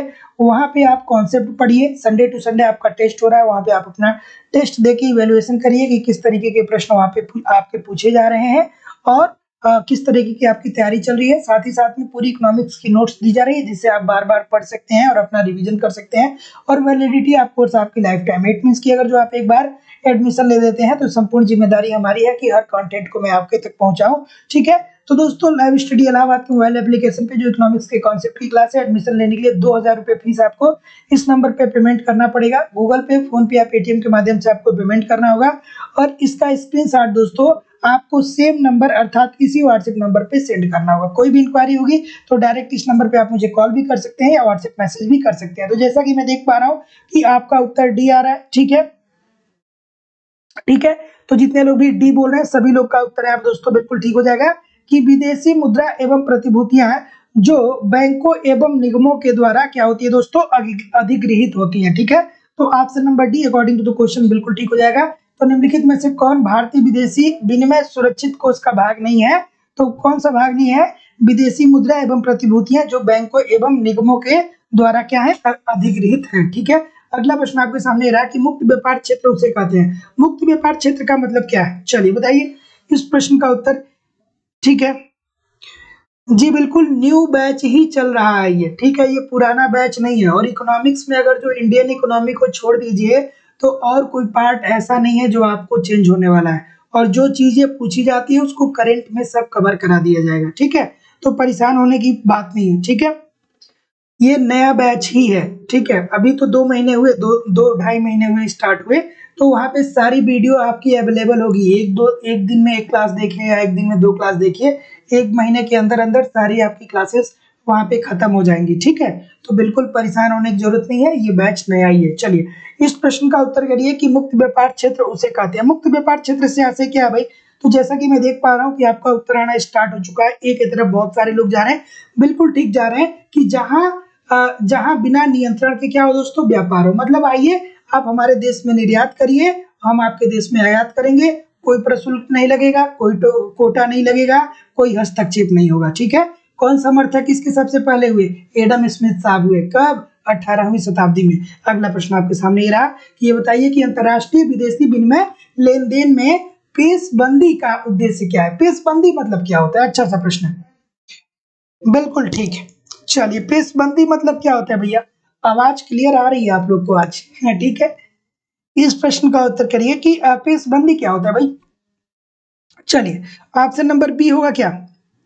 ठीक है, तो विदेशी विनिमय में जोखिम को क्या कर देना? सुरक्षित कर देना। तो option number B according to the question बिल्कुल ठीक हो जाएगा कि विदेशी विनिमय में जोखिम को क्या कर देना दोस्तों? सुरक्षित कर देना। तो option number B according to the question बिल्कुल ठीक हो जाएगा कि अंतरराष्ट्रीय विदेशी विनिमय लेन देन में पेशबंदी का उद्देश्य क्या रहा दोस्तों? तो विदेशी विनिमय में जोखिमों को क्या करना? सुरक्षित कर देना। अगले प्रश्न की तरफ मूव करेंगे। अगला प्रश्न आपके सामने रहा कि भारतीय रुपए का द्वितीय अवमूल्यन कब हुआ था? देखिए गलती होती है यहाँ पे, दूसरे को तीसरा आदमी पढ़ लेता है या पहला पढ़ लेता है। तो 3 बार अवमूल्यन हुआ। पहला एक हुआ 1949 में, दूसरा कब हुआ? 1966 में, तीसरा कब हुआ? 1951 में, सॉरी 1991 में। 91 कितने प्रतिशत हुआ था? 91 में 20% हुआ था। कितने चरण में हुआ था? 3 चरण में हुआ था। ठीक है, तो द्वितीय यहाँ पे पूछ रहा है तो क्या हो जाएगा? 1966। ऑप्शन नंबर ठीक, ऑप्शन नंबर सी ठीक है। अगला प्रश्न आपके सामने ये रहा, ठीक है, कि ये बताइए हमें कि निम्नलिखित में से कौन सा संरक्षण का तरीका नहीं है? अब संरक्षण मतलब क्या? कि ऐसे उद्योगों के संरक्षण की बात हो रहा है। मतलब क्या कि उद्योगों को क्या दिया जाए? थोड़ा बहुत क्या दिया जाए? उद्योगों को थोड़ा बहुत उनका देख रेख किया जाए कि वो अन्य जो सॉरी उद्योग नहीं, फर्म, कोई एक नया फर्म है उसका देख रेख किया जाए। ठीक है, ताकि उद्योग में जो पहले से फर्म है उनसे ये कंपीट करने में क्या करे कि अपने आप को स्टेबल कर पाए। नहीं तो स्टार्टिंग में क्या होगा कि स्टार्टिंग में ही इसको भगा देंगे। ठीक है, जैसे होता है ना। ठीक है, ऑप्शन नंबर क्या हो जाएगा? ए की तरफ मूव कर रहे हैं, बिल्कुल ठीक है। कुछ लोग डी की तरफ भी जा रहे हैं। ए की तरफ बहुत सारे लोग जा रहे हैं ना, ए की तरफ बहुत सारे लोग जा रहे हैं। तो जितने लोग भी जा रहे हैं कि उत्पादन शुल्क में वृद्धि करना, बिल्कुल ठीक है दोस्तों। उत्पादन शुल्क में वृद्धि करना ये कोई संरक्षण का तरीका नहीं होता है। संरक्षण का तरीका हम क्यों करते हैं? क्योंकि दूसरे देश से आयात हमारे देश में थोड़ा कम हो जाए, ताकि जो हमारी घरेलू उद्योग हैं वो पनप सके, उनका विस्तार हो सके। तो ऐसी स्थिति में हम क्या करते हैं कि विदेशी वस्तुओं पे प्रशुल्क अर्थात बहुत ज्यादा कर लगा देते हैं, जिससे उनकी मात्रा को नियंत्रित किया जा सके। विनिमय नियंत्रण किया जाता है, एक अभ्यंश निर्धारित कर दिया जाता है लेकिन उत्पादन शुल्क में वृद्धि इसकी बात नहीं होती है। ठीक है, अगला प्रश्न दोस्तों आप लोग के सामने ये रहा, इस प्रश्न का उत्तर करिए कि संरक्षण की विधि के लिए निम्नलिखित में से क्या सत्य है। संरक्षण की विधि में निम्नलिखित में से क्या क्या है दोस्तों, सत्य है। बिल्कुल ठीक है, अच्छी सी बात है। तो देखिए संरक्षण बहुत आप लोग को परेशान हो सकता है कि कुछ लोग को कर रहा हो। संरक्षण बेसिकली यही है कि जैसे मान लीजिए कि कुछ उद्योग हमारे भी देश में है और कुछ उद्योग ऐसे हैं जो विदेश में है, वो क्या कर रहे हैं कि वो हमको वस्तुएं आयात कर रहे हैं। तो ऐसी स्थिति में हमारी टेक्नोलॉजी, जाहिर सी बात है कि जापान हो गया, रूस हो गया, अमेरिका हो गया, उससे हमारी टेक्नोलॉजी कमजोर है। तो उसी प्रकार की वस्तुओं का उत्पादन हम भी कर रहे हैं, उसी प्रकार की वस्तुओं का उत्पादन वो भी कर रहे हैं, तो वो अच्छे वस्तुओं को हमारे देश में लाएंगे। तो ऐसी स्थिति में जब वो हमारे देश में जब हम उन वस्तुओं को आयातित करेंगे, तो जो हमारे घरेलू उद्योग है ना, जो अभी टेक्नोलॉजी का थोड़ा थोड़ा विस्तार कर रहे हैं, तो ऐसी स्थिति में पूर्णतः स्वाहा हो जाएंगे, खत्म हो जाएंगे। तो हमारी सरकार क्या करती है कि उन वस्तुओं को थोड़ा सा रोकती है, कहती है भाई आप रुकिए, मेरे क्या करिए कि मेरे जो घरेलू उद्योग हैं इनका विकास हो सके। तो इसके लिए क्या करती है कि आयात की वस्तुओं पे ज्यादा टैक्स लगा देती है, अर्थात जिसे प्रशुल्क बोलते हैं। ठीक है, अभ्यंश मतलब क्या, एक कोटा निर्धारित कर देगा कि भैया हम आपसे इतना ही लेंगे, 5,000 टन लेंगे या 5,000 करोड़ रुपए की वस्तु लेंगे, इससे ज्यादा की नहीं लेंगे।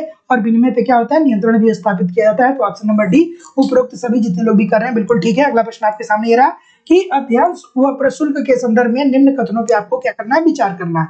ठीक है, और बताना है कि कौन सा एक इसमें से सही है। ठीक है, अच्छा सा प्रश्न है कि अभ्यंश व प्रशुल्क के संदर्भ में निम्न कथनों पे विचार करिए और बताइए कि कौन सा एक कथन इसमें से सही है। ठीक है, अच्छा सा प्रश्न है, क्या उत्तर होगा, ऑप्शन नंबर क्या होगा। बिल्कुल ठीक है।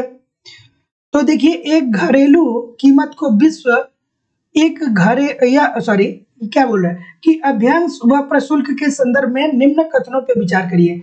तो यह घरेलू कीमत को विश्व कीमत से ऊंचे स्तर पर रखता है। बिल्कुल ठीक है, बात 100% ये ठीक है कि यह घरेलू कीमत को विश्व कीमत से ऊंचे स्तर पर रखता है। तो बात तो ये 100% ठीक है। यह उपभोक्ता के कल्याण में वृद्धि करता है। भैया जब प्रशुल्क लगेगा तो उपभोक्ता के कल्याण में वृद्धि कैसे होगा, कैसे होगा बताइए। क्योंकि जो वस्तुएं हम ठीक तरीके से प्राप्त पहले विदेशों से कर रहे थे, अब वो उतना ठीक तरीके से नहीं करेंगे, या करेंगे भी तो थोड़ा सा महंगा हो जाएगा। तो ऐसी स्थिति में हमारे कल्याण में वृद्धि थोड़ी हो रही है, नहीं होगी ना। उपभोक्ता कल्याण में वृद्धि कैसे होगी, नहीं होगी। ठीक है, छोटी सी बात है। यह घरेलू कीमतों को विश्व कीमतों से नीचा रखता है। नहीं भैया, ये ऊंचा रखता है ना कि नीचा रखता है। ठीक है, तो जितने लोग भी ऑप्शन नंबर ए बोलेंगे ठीक बोलेंगे, ए के बाद जितने लोग भी बोलेंगे सब लोग गलत बोलेंगे। ठीक है, तो जितने लोग भी ए बोल रहे हैं सभी लोग का उत्तर ठीक है।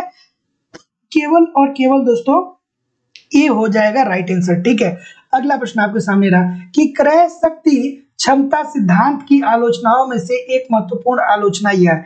क्रय शक्ति क्षमता किसने दिया था, गुडसॉफ कैसल साहब ने दिया था। ठीक है, उनकी आलोचना किस आधार पे की जाती है, चलिए इस प्रश्न का उत्तर करिए। ठीक है, तो ऑप्शन नंबर जैसा कि मैं देख पा रहा हूं कि बी की तरफ जा रहे हैं, बिल्कुल ठीक है। तो बहुत सारे अर्थशास्त्री आए तो क्रय शक्ति क्षमता सिद्धांत जो दिया था गुडसॉफ कैसल साहब ने, उसके संदर्भ में इन्होंने ये कहा था कि विभिन्न देशों की क्रय शक्ति का सही अनुमान लगाना कठिन है। मतलब गुडसॉफ कैसल साहब की आलोचनाएं अर्थात क्रय शक्ति क्षमता सिद्धांत की आलोचना इसलिए की जाती है क्योंकि कुछ अर्थशास्त्रियों का मानना यह है कि विभिन्न देशों की जो क्रय शक्ति है ना, इसका सही अनुमान लगाना बहुत ही कठिन है। तो ऑप्शन नंबर जितने लोग भी बी बोल रहे हैं सभी लोग का उत्तर बिल्कुल ठीक है। अगला प्रश्न ये रहा कि निम्नलिखित में से कौन सा अर्थशास्त्री चुंगी संघ से संबंधित नहीं है। दोस्तों देखिए ये जो प्रश्न था क्रय शक्ति क्षमता सिद्धांत, ये एप्लीकेशन पे जो लोग भी एडमिशन लिए होंगे उनको कल या परसों की क्लास में ही ये पढ़ाई जाएगी। ठीक है, अंतरराष्ट्रीय व्यापार लगभग हमारा खत्म हो चुका है, अब हम लोग विदेशी विनिमय को स्टार्ट करने जा रहे हैं। तो जो लोग भी एडमिशन ले चुके हैं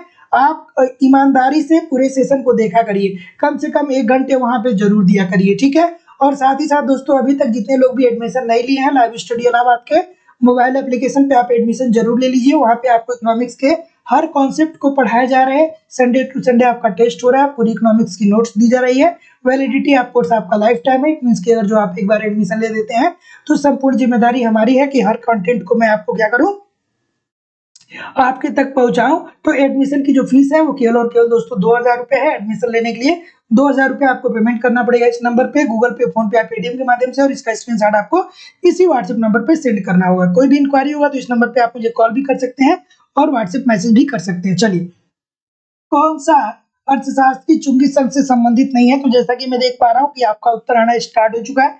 क्या उत्तर आ रहा है भाई? Option number B, Haberler. ये तो अगेन फिर से आ गया क्या? ये तीसरी बार शायद ये प्रश्न आया था क्या? हैबरलर साहब तीसरी बार आए हैं क्या? ये ठीक है। अगला प्रश्न कि फर्मों के मध्य नैश संतुलन के लिए निम्नलिखित में से कौन एक सत्य है? ठीक है, नैश संतुलन की बात हो रही है। ठीक है, ठीक है, चलिए चलिए इस प्रश्न का उत्तर करिए कि फर्मों के मध्य नैश संतुलन के लिए निम्नलिखित में से क्या एक सत्य है? तो जैसा कि मैं देख पा रहा हूं कि आपका उत्तर आना स्टार्ट हो चुका है। क्या उत्तर आ रहा है?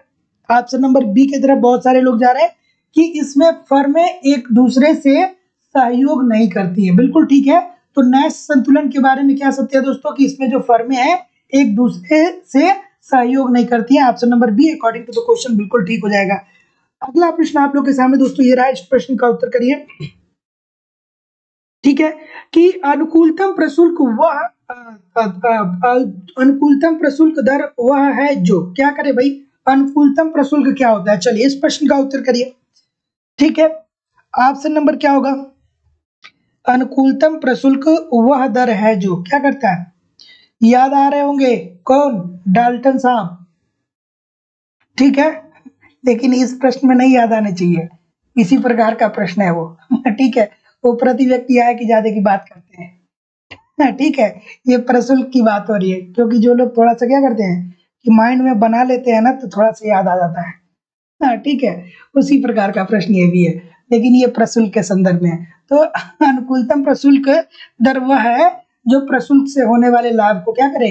अधिकतम करे। तो option number A according to the question बिल्कुल ठीक हो जाएगा। अगला प्रश्न आप लोग के सामने ये रहा कि निम्नलिखित में से किस देश ने सर्वप्रथम आईएमएफ अर्थात अंतरराष्ट्रीय मुद्रा कोष से क्या लिया? कि उधार लिया। बताइए, अंतरराष्ट्रीय मुद्रा कोष से उधार लेने वाला पहला देश कौन था? अंतरराष्ट्रीय मुद्रा कोष क्या करता है? अंतरराष्ट्रीय मुद्रा कोष की स्थापना कब हुई थी? अंतरराष्ट्रीय मुद्रा कोष की स्थापना जो हुई थी 1945 में हुई थी। अंतरराष्ट्रीय मुद्रा कोष जो है वो कार्य करना कब शुरू किया? 1947 में शुरू किया। अंतरराष्ट्रीय मुद्रा कोष का कार्य क्या है? कि जो सदस्य देश है उनके उन देशों में आय भुगतान असंतुलन को दूर करने के लिए सदस्य देशों को ऋण प्रदान करना। 1970 तक ये जो आईएमएफ था वो अपने सदस्य देशों को क्या देता था? डॉलर देता था, अमेरिकी डॉलर देता था। लेकिन 1970 के बाद क्या आया? एसडीआर आया, जिसे विशेष तारण अधिकार कहा गया। ये सारे प्रश्न बनते हैं। ठीक है, तो ऑप्शन नंबर जितने लोग भी बी बोल रहे हैं कि फ्रांस, सभी लोग का उत्तर ठीक है। तो देखिए कि आईएमएफ से सर्वप्रथम उधार किसने लिया था? फ्रांस ने ले लिया था। और जब अंतरराष्ट्रीय मुद्रा कोष अर्थात जो फ्रांस जब अंतरराष्ट्रीय मुद्रा कोष या आईएमएफ की जब स्थापना हुई थी तो उस टाइम जो हमारा भारत था ना वो आईएमएफ का अस्थायी सदस्य था। लेकिन क्या हुआ कि 1956 में हमने बहुत सारा उधार ले लिया आईएमएफ से और फिर चुका नहीं पाए, और फिर हमको क्या करना पड़ा? 1962 और 1966 में हमको युद्ध लड़ना पड़ा, तो हमारी स्थिति और खराब हो गई। तो हम पहले तो उधार चुका भी नहीं पाए थे, फिर से उधार ले लिए। तो ऐसी स्थिति में क्या हुआ कि हमारी जो अस्थायी सदस्यता थी वो खत्म कर दी गई। ठीक है, चलिए अगला प्रश्न दोस्तों हम लोग के सामने ये रहा। ठीक है, ठीक है, इस प्रश्न का उत्तर करिए। ठीक है, ठीक है, हाँ क्रेडिट देता है, भावनाओं को समझिए। कभी कभी जो शब्द होते हैं वो क्या होता है? लोन नहीं, क्रेडिट ही देता है। बिल्कुल ठीक है, साख ही देता है। ठीक है, बिल्कुल आपकी बात ठीक है। कभी कभी शब्द क्या होते हैं कि लिखल ही जाते हैं। ठीक है, क्योंकि इतनी सारी चीजें होती हैं। चलिए, जैसे क्या हुआ कि एक दिन मैं कैलकुलेशन बता रहा था, तो 5000 के हिसाब से मैंने बोल दिया कि क्या बोलते हैं कि 1500 रुपये आ जाएगा एक दिन का।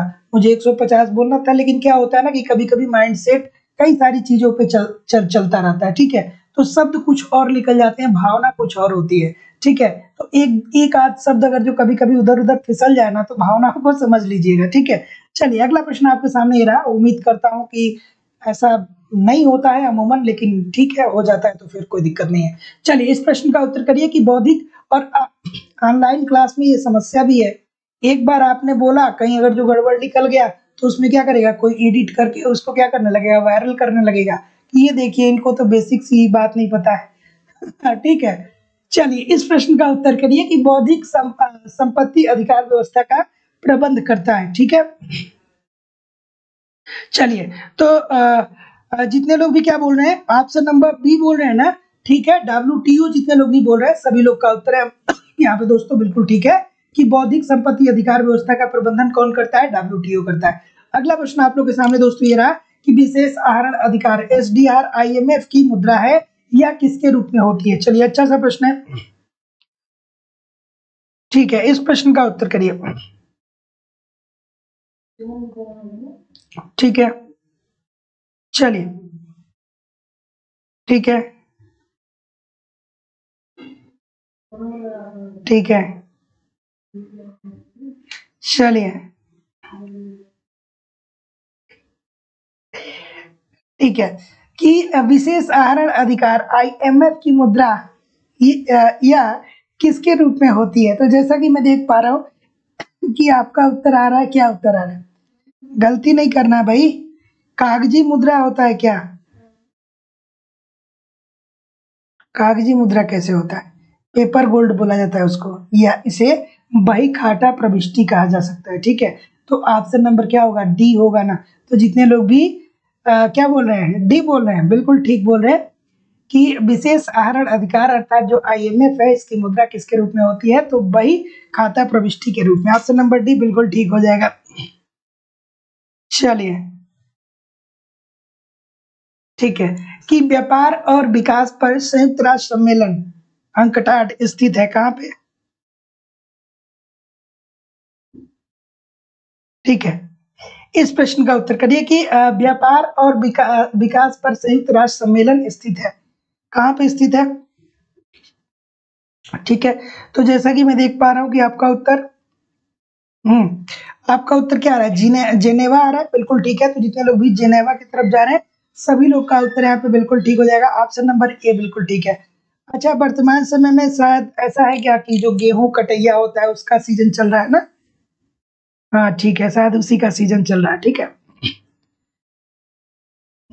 हाँ ठीक है, ठीक ठीक ठीक। चलिए इस प्रश्न का उत्तर करिए कि विश्व बैंक देशों को विकास के किस आधार पर वर्गीकृत करता है। ठीक है, चलिए इस प्रश्न का उत्तर करिए कि विश्व बैंक देशों को विकास के किस आधार पर वर्गीकृत करता है। तो जैसा कि मैं देख पा रहा हूँ कि आपका उत्तर आना स्टार्ट हो चुका है।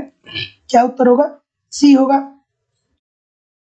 ठीक है, तो जितने लोग भी प्रति व्यक्ति आय की बात कर रहे हैं, सभी लोग का उत्तर है आप दोस्तों बिल्कुल ठीक है कि विश्व बैंक देशों को विकास के किस आधार पर वर्गीकृत करता है। तो ये होता है दोस्तों प्रति व्यक्ति आय के आधार पे। तो ऑप्शन नंबर सी जितने लोग भी बोल रहे हैं, सभी लोग का उत्तर यहाँ पे बिल्कुल ठीक हो जाएगा। बिल्कुल, हाँ मुझे भी थोड़ा सा बहुत याद है, क्योंकि क्या है कि मतलब अब मुझे बहुत कम होता है ऐसा जाना, पता ही नहीं चलता है कि कब कौन सी फसल उगती है और कब कटती है। ठीक है, लेकिन हाँ बचपन की कुछ यादें हैं कि जब नवरात्र का सेशन स्टार्ट होता है ना, जब नवरात्र का दिन स्टार्ट होता है, तो उसी के आसपास क्या होता है कि गेहूं की कटैया होती है। तो उसी से मैं थोड़ा सा अंदाजा लगा लिया।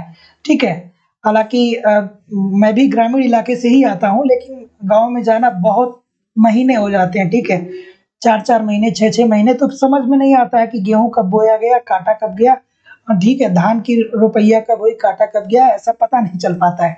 ठीक है, लेकिन हाँ ये थोड़ा सा अंदाजा है कि हाँ जो नवरात्र होता है ना, उसी टाइम गेहूं की कटैया होती है। चलिए इस प्रश्न का उत्तर करिए कि मुद्रा परिवर्तनीयता का विचार जैसा कि आज की अर्थव्यवस्थाओं द्वारा प्रयोग किया जाता है, निम्नलिखित में से किसमें उपजा है। तो जैसा कि मैं देख पा रहा हूँ कि आपका उत्तर आना स्टार्ट हो चुका है। क्या उत्तर है रवि, ऑप्शन नंबर डी बोल रहे हैं। ठीक है, तो जितने लोग भी डी बोल रहे हैं, सभी लोग का उत्तर बिल्कुल ठीक है। ये हो जाएगा ब्रेटन वुड्स सम्मेलन में। ठीक है, option number D according to the question this is the right answer दोस्तों हो जाएगा। चलिए अगले प्रश्न की तरफ मूव करेंगे। अगला प्रश्न आपके सामने रहा कि निम्नलिखित में से कौन सा अंतरराष्ट्रीय संगठन विकासशील देशों के लिए विकासशील देशों के लिए जाने वाले एफडीआई की रक्षा हेतु राजनीतिक बीमा की गारंटी देता है। मोस्ट इंपॉर्टेंट प्रश्न है। ठीक है, चलिए। ठीक है कि निम्नलिखित में से कौन सा अंतरराष्ट्रीय संगठन है विकासशील देशों के लिए विकासशील देशों में किए जाने वाले एफडीआई की रक्षा हेतु राजनीतिक बीमा की गारंटी देता है। ठीक है, चलिए। ये रबी की फसल होती है ना? हाँ, ठीक है, रबी की फसल होती है। ठीक है, चलिए। तो इस प्रश्न का उत्तर करिए। तो जैसा कि मैं देख पा रहा हूँ कि क्या उत्तर आ रहा है। ठीक है, तो ऑप्शन नंबर डी, मीगा की तरफ बहुत सारे लोग जा रहे हैं। ठीक है, तो जितने लोग भी डी की तरफ जा रहे हैं सभी लोग का उत्तर यहाँ पे बिल्कुल ठीक हो जाएगा, मीगा। This is the right answer हो जाएगा कि निम्नलिखित में से कौन सा अंतरराष्ट्रीय संगठन विकासशील देशों के लिए जाने वाले एफडीआई की रक्षा है तो राजनीतिक बीमा की गारंटी देता है, तो होता है दोस्तों मीगा। ऑप्शन नंबर डी बिल्कुल ठीक हो जाएगा। अगला प्रश्न आप लोग के सामने रहा, इस प्रश्न का उत्तर करिए कि विभिन्न देशों के बीच आर्थिक एकीकरण की प्रक्रिया में निम्नलिखित में से कौन सा सही क्रम है। ठीक है, आर्थिक एकीकरण की प्रक्रिया में निम्नलिखित में से कौन सा एक जो है वो सही है, बेसिकली आपको बताना है। चलिए, ठीक कि विभिन्न देशों के बीच आर्थिक एकीकरण की प्रक्रिया में निम्नलिखित में से कौन सा क्रम सही है। चलिए, तो जैसा कि मैं देख पा रहा हूँ क्या उत्तर आ रहा है। पहले मुक्त व्यापार क्षेत्र की बात आ जाएगी, 100% ठीक है। उसके बाद क्या होगा, सीमा शुल्क संघ आ जाएगा, फिर उभयनिष्ठ बाजार आ जाएगा और फिर लास्ट में दोस्तों आर्थिक संघ आ जाएगा। तो जितने लोग भी ऑप्शन नंबर बी बोल रहे हैं दोस्तों, सभी लोग का उत्तर यहाँ पे बिल्कुल ठीक हो जाएगा कि विभिन्न देशों के बीच आर्थिक एकीकरण की प्रक्रिया में निम्नलिखित में से कौन सा क्रम सही है। तो मुक्त व्यापार क्षेत्र, सीमा शुल्क, उभयनिष्ठ बाजार तथा आर्थिक संघ। और ऐसे प्रश्नों के लिए दोस्तों आपको एप्लीकेशन पे कॉन्सेप्ट जरूर पढ़ना पड़ेगा। ठीक है, चलिए अगले प्रश्न की तरफ मूव करेंगे। अगला प्रश्न आपके सामने रहा कि निम्नलिखित में से कौन सा एक सही सुमेलित है। चलिए, हाँ ठीक है, इस प्रश्न का उत्तर करिए कि निम्नलिखित में से कौन सा एक सही सुमेलित है। सही सुमेलित है कौन सा, बच्चों वाला प्रश्न है, थोड़ा कंसंट्रेशन के साथ इस प्रश्न का उत्तर करिएगा। ठीक है, कंसंट्रेट होकर इस प्रश्न का उत्तर करिएगा, तभी हो पाएगा, अच्छा हो पाएगा, नहीं तो फिर गड़बड़ हो जाएगा। ठीक है, क्या उत्तर होगा। ठीक है, तो जैसा कि मैं देख पा रहा हूं कि आपका उत्तर आ रहा है, क्या उत्तर आ रहा है। ठीक, ठीक है, क्या उत्तर आ रहा है भाई। ऑप्शन नंबर सी होगा ना। ठीक है, IMF अंतरराष्ट्रीय मुद्रा कोष जो है ये भुगतान संतुलन की समस्याओं से संबंधित क्या देता है दोस्तों, साख देता है। किसको देता है, अपने सदस्य देशों को देता है। तो सी बिल्कुल ठीक हो जाएगा। अगला प्रश्न आपके सामने ये रहा। ठीक है, इस प्रश्न का उत्तर करिए। ठीक है,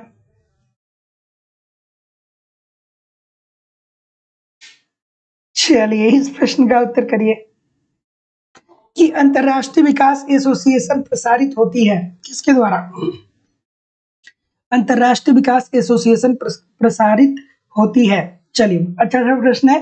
तो जैसा कि मैं देख पा रहा हूँ कि बी की तरफ कुछ लोग जा रहे हैं, विश्व बैंक के द्वारा अंतरराष्ट्रीय विकास एसोसिएशन प्रशासित होती है विश्व बैंक के द्वारा। बिल्कुल ठीक है दोस्तों। तो आप सभी लोग को पता है कि जो अंतरराष्ट्रीय विकास एसोसिएशन है ये विश्व बैंक की क्या है दोस्तों, एक इकाई है। और ये IBRD का क्या है दोस्तों, एक पूरक संस्था है। ठीक है, चलिए तो अगले प्रश्न की तरफ मूव करेंगे।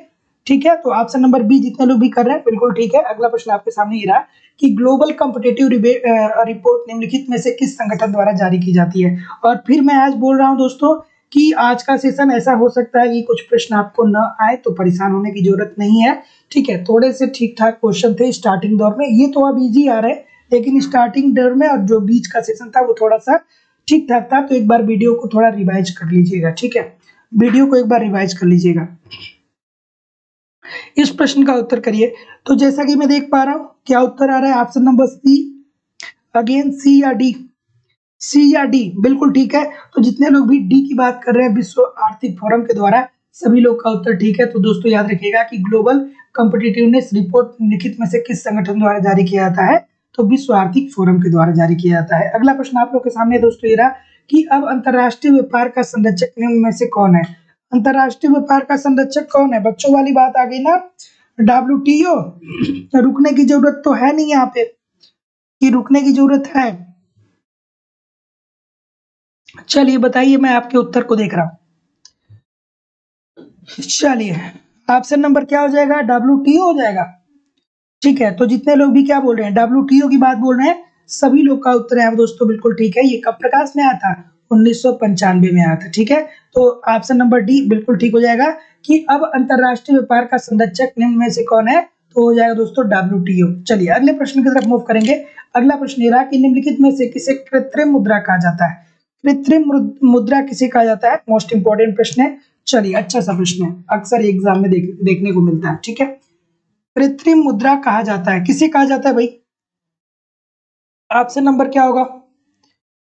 ठीक है, सी होगा। क्यों डी बोल रहे हैं भाई? डी क्यों बोल रहे हैं? डी की तरफ क्यों जा रहे हैं आप लोग? ठीक है, स्मार्ट मुद्रा किसे बोलते हैं? स्मार्ट मुद्रा किसे बोलते हैं? कमेंट करके जरूर बताइए कि स्मार्ट मुद्रा किसे बोला जाता है। और अगर जो बात करें दोस्तों कि कृत्रिम मुद्रा किसे कहा जाता है, तो इसे दोस्तों SDR अर्थात विशेष आहरण अधिकार को बोला जाता है। और ये दोस्तों ये क्या है? ये IMF से संबंधित है और IMF अपने सदस्य देशों को क्या करता है? क्रेडिट प्रदान करता है। क्यों? क्योंकि उनके सदस्य देशों के अंतर्गत जो भुगतान और संतुलन की समस्या क्रिएट होती है उसको क्या किया जा सके? दूर किया जा सके। अगला प्रश्न आपके सामने ये रहा कि ये बताइए कि निम्नलिखित में से कौन एक अंतरराष्ट्रीय वित्तीय संस्थान नहीं है? अंतरराष्ट्रीय वित्तीय संस्थान मतलब वित्तीय मतलब क्या? पैसे रुपए से संबंधित। ठीक है, मतलब मुद्रा से संबंधित। ठीक है, इस बात को याद रखिएगा। चलिए हाँ, क्रेडिट कार्ड जितने लोग भी बोल रहे हैं ठीक बोल रहे हैं। स्मार्ट मुद्रा को क्रेडिट कार्ड या डेबिट कार्ड कहा जाता है। ठीक है, इंपॉर्टेंट है, याद रखिएगा। ठीक है, चलिए इस प्रश्न का उत्तर करिए। ठीक है, तो क्या उत्तर होगा? ऑप्शन नंबर सी की तरफ कुछ लोग जा रहे हैं, मैक्सिमम लोग जा रहे हैं। ठीक है, अंतरराष्ट्रीय मतलब क्या हो? जो एक से अधिक देशों के लिए कार्य कर रही हो। ठीक है, एक से अधिक देशों का संबंध जिससे हो। ठीक है, ठीक है, और इसमें दोस्तों ये क्या है? State bank of India. तो जितने लोग भी क्या बोल रहे हैं, सी बोल रहे हैं, सभी लोग का उत्तर बिल्कुल ठीक है। तो निम्नलिखित में से कौन सा एक अंतरराष्ट्रीय वित्तीय संस्थान नहीं है? तो अंतरराष्ट्रीय वित्तीय संस्थान स्टेट बैंक ऑफ इंडिया नहीं है। ठीक है, ऑप्शन नंबर सी बिल्कुल ठीक है। अगले प्रश्न की तरफ मूव करेंगे कि निम्नलिखित युग्मों में से कौन सा एक सुमेलित नहीं है? इसमें से कौन सा एक सुमेलित नहीं है? देखिए दोस्तों, ऐसे प्रश्न अक्सर आपके एग्जाम में पूछे जाते हैं, इस बात को ध्यान में रखिएगा। ठीक है, और इस प्रश्नों को अगर जो गलत किए तो मान के चलिए कि सिलेक्शन की संभावना ना के बराबर हो जाएगी, क्योंकि ऐसे प्रश्नों को गलत नहीं किया जा सकता है। ठीक है, गलत कर रहे हैं तो ये सभी सही करेंगे, आप गलत करेंगे फिर आप खत्म हो जाएंगे। ठीक है, लाखों लड़कों से पीछे चले जाएंगे। चलिए इस प्रश्न का उत्तर करिए। ऑप्शन नंबर क्या होगा? जो गलती करेगा वो ठीक नहीं करेगा। ठीक है, जो गलती करेगा वो ठीक नहीं करेगा। ऑप्शन नंबर क्या होगा? सही सुमेलित नहीं है। तो देखिए भैया, जो IMF है, अंतरराष्ट्रीय मुद्रा कोष है, इसकी जो स्थापना हुई थी ना, ये 1945 में हुई थी। ठीक है, 1945 में हुई थी और ठीक 2 वर्ष बाद ये कार्य करना शुरू किया, अर्थात 1947 में ये कार्य करना शुरू किया। तो 1945 में स्थापना और 1947 में इसने अपना कार्य को आरंभ किया। तो ऑप्शन नंबर बी होना चाहिए, गलती की संभावना नहीं होनी चाहिए। अगला बताइए कि स्विस इकोनॉमिक इंस्टीट्यूट KOF वैश्विक सूचकांक तैयार करते समय किन बातों का ध्यान नहीं रखता है? इजी सी बात है। ठीक है, कि स्विस इकोनॉमिक इंस्टीट्यूट KOF वैश्वीकरण सूचकांक तैयार करते समय किन बातों का ध्यान नहीं रखता है? ठीक है, अच्छा सा प्रश्न है। तो जैसा कि मैं देख पा रहा हूं कि आपका उत्तर आना स्टार्ट हो चुका है। क्या उत्तर आ रहा है भाई? ऑप्शन नंबर डी होगा, धार्मिक आयामों का ना। हाँ भैया बिल्कुल ठीक है, डी होगा। धार्मिक आयामों का कहीं भी ध्यान नहीं दिया जाता है। ठीक है, अगर जो बात करें दोस्तों कि अर्थव्यवस्था के क्षेत्र में बात करें तो धार्मिक आयामों को कहीं पे भी क्या किया जाता है दोस्तों कि तवज्जो नहीं दिया जाता है। अगला प्रश्न, कोई भी प्रश्न नहीं है बट कहीं भी जाइएगा नहीं, आप जरूर कमेंट करके बताइए कि कितने प्रश्न आपके सही हुए। और अभी तक जितने लोग भी दोस्तों लाइव स्टडी इलाहाबाद की मोबाइल एप्लीकेशन पे इकोनॉमिक्स के कॉन्सेप्ट की क्लास नहीं ज्वाइन किए हैं, आप जरूर ज्वाइन करिए। आपको इकोनॉमिक्स की कॉन्सेप्ट A to Z सारी कॉन्सेप्ट यहाँ पे पढ़ाई जा रही है। वहां पे कॉन्सेप्ट पढ़ते रहेंगे, फिर यहाँ पे अगर जो आप प्रैक्टिस करेंगे तो विश्वास मानिए कि आपको कोई भी समस्या होने वाली नहीं है। तो जितना जरूरी कॉन्सेप्ट पढ़ना है उतना जरूरी प्रैक्टिस करना है, या जितना जरूरी प्रैक्टिस है उतना जरूरी कॉन्सेप्ट है। दोनों को दोस्तों रूटीन में लाए बिना सिलेक्शन को पाना मुश्किल है, ठीक है, क्योंकि हर क्वेश्चन केवल रट्टा मार के नहीं हो पाएगा और हर क्वेश्चन केवल कॉन्सेप्ट पढ़ के नहीं हो पाएगा। दोनों जरूरी है, जितना जरूरी ये उतना जरूरी हो। 2 घंटे 30 मिनट आप हमारे साथ लगिए, 1 घंटे एप्लीकेशन पे पढ़िए और 1 घंटे 30 मिनट आप हमारे साथ यूट्यूब पे पढ़िए। 2 घंटे 30 मिनट मोर देन सफिशिएंट होगा। यहाँ पे इकोनॉमिक्स पे आप लाइव स्टडी इलाहाबाद के मोबाइल एप्लीकेशन पे A to Z आपको इकोनॉमिक्स की क्लास दी जा रही है। संडे टू संडे आपका टेस्ट हो रहा है, जिससे आप अपना इवेल्युएशन कर सकते हैं। साथ ही साथ आपको इकोनॉमिक्स के सारे नोट्स सिंपल, सटीक और साधारण भाषा में दिए जा रहे हैं, और जो वैलिडिटी आप कोर्स है आपकी ये लाइफ टाइम, इट मींस कि एक बार आप एडमिशन ले लेते हैं तो तब तक पढ़ते रहिए जब तक कि आपका एडमिशन नहीं हो जाता है। एडमिशन की जो फीस है वो केवल और केवल दोस्तों 2000 रुपए है। तो एडमिशन लेने के लिए 2000 रुपए आपको पेमेंट करना पड़ेगा। इस नंबर पे 9415 863 873 पे गूगल पे, फोन पे या पेटीएम के माध्यम से आप पेमेंट करेंगे और इसका स्क्रीनशॉट आपको इसी व्हाट्सएप नंबर पे सेंड करना होगा। कोई भी आपके पास अगर जो इंक्वायरी होती है तो डायरेक्ट आप इस नंबर पे मुझे कॉल भी कर सकते हैं या व्हाट्सएप मैसेज भी कर सकते हैं। चलिए मैं आपके कमेंट को अब देख लेता हूँ, ठीक है। चलिए बिल्कुल ठीक है। Ashok Kumar ji thank you very much, Arunima Patel ji thank you very much, Nirupama ji thank you very much, Renu ji, Sanjay ji, Tasneem Khan ji thank you very much, ठीक है। Surendra Singh ji thank you very much, Jyotsna ji thank you very much, Ashutosh Upadhyay ji thank you very much, Usha Rawat ji, Shahid Ali ji, Jayant Kumar ji, Amresh Yadav ji thank you very much everybody, Ravi Verma ji, Anil ji, Renu ji, Priyam Mishra ji, Nikki Khan ji thank you very much, Jayant Kumar ji बिल्कुल ठीक है, thank you, Rajesh Kumar ji, Lalita Sake ji और Manoj Kumar ji thank you very much everybody. देखिए क्या है कि दोस्तों सफलता तभी मिलती है जब आप लगातार लगे रहते हैं, लगातार मेहनत करते रहते हैं। परिस्थिति आपके अनुकूल हमेशा नहीं रहेगी, और आप मान के चलिए कि जिंदगी में जब आपको सफलता मिलने वाला होगा ना, आप सक्सेस होने वाले होंगे ना, तो उसी टाइम आपको जिंदगी में सबसे ज्यादा बाधाएं उत्पन्न होंगी। ऐसी बाधाएं पहले आपको कभी भी अपने लाइफ में न दिखी होगी, न इन फ्यूचर में आगे दिखेंगी, ठीक है। तो जब आप प्रोग्रेसिव होते हैं और आप जब सफलता के करीब होते हैं, सफलता पाने वाले होते हैं ना, तभी आपको लाइफ की सबसे बड़ी प्रॉब्लम का सामना करना पड़ता है, ठीक है। तो दोस्तों इस बात को ध्यान रखिए, परेशान ना होइए, परेशानियां हैं, दिन ही तो हैं, गुजर जाएंगे, बस धैर्य बना करके पढ़ाई करते रहिए, अपना काम आप करते रहिए, ठीक है। पढ़ते रहिए, लिखते रहिए। कल मिलेंगे 7 बजे शाम को एक नए उत्साह, नए एनर्जी के साथ। तब तक के लिए दोस्तों नमस्कार, धन्यवाद और सबको दोस्तों शुभ रात्रि।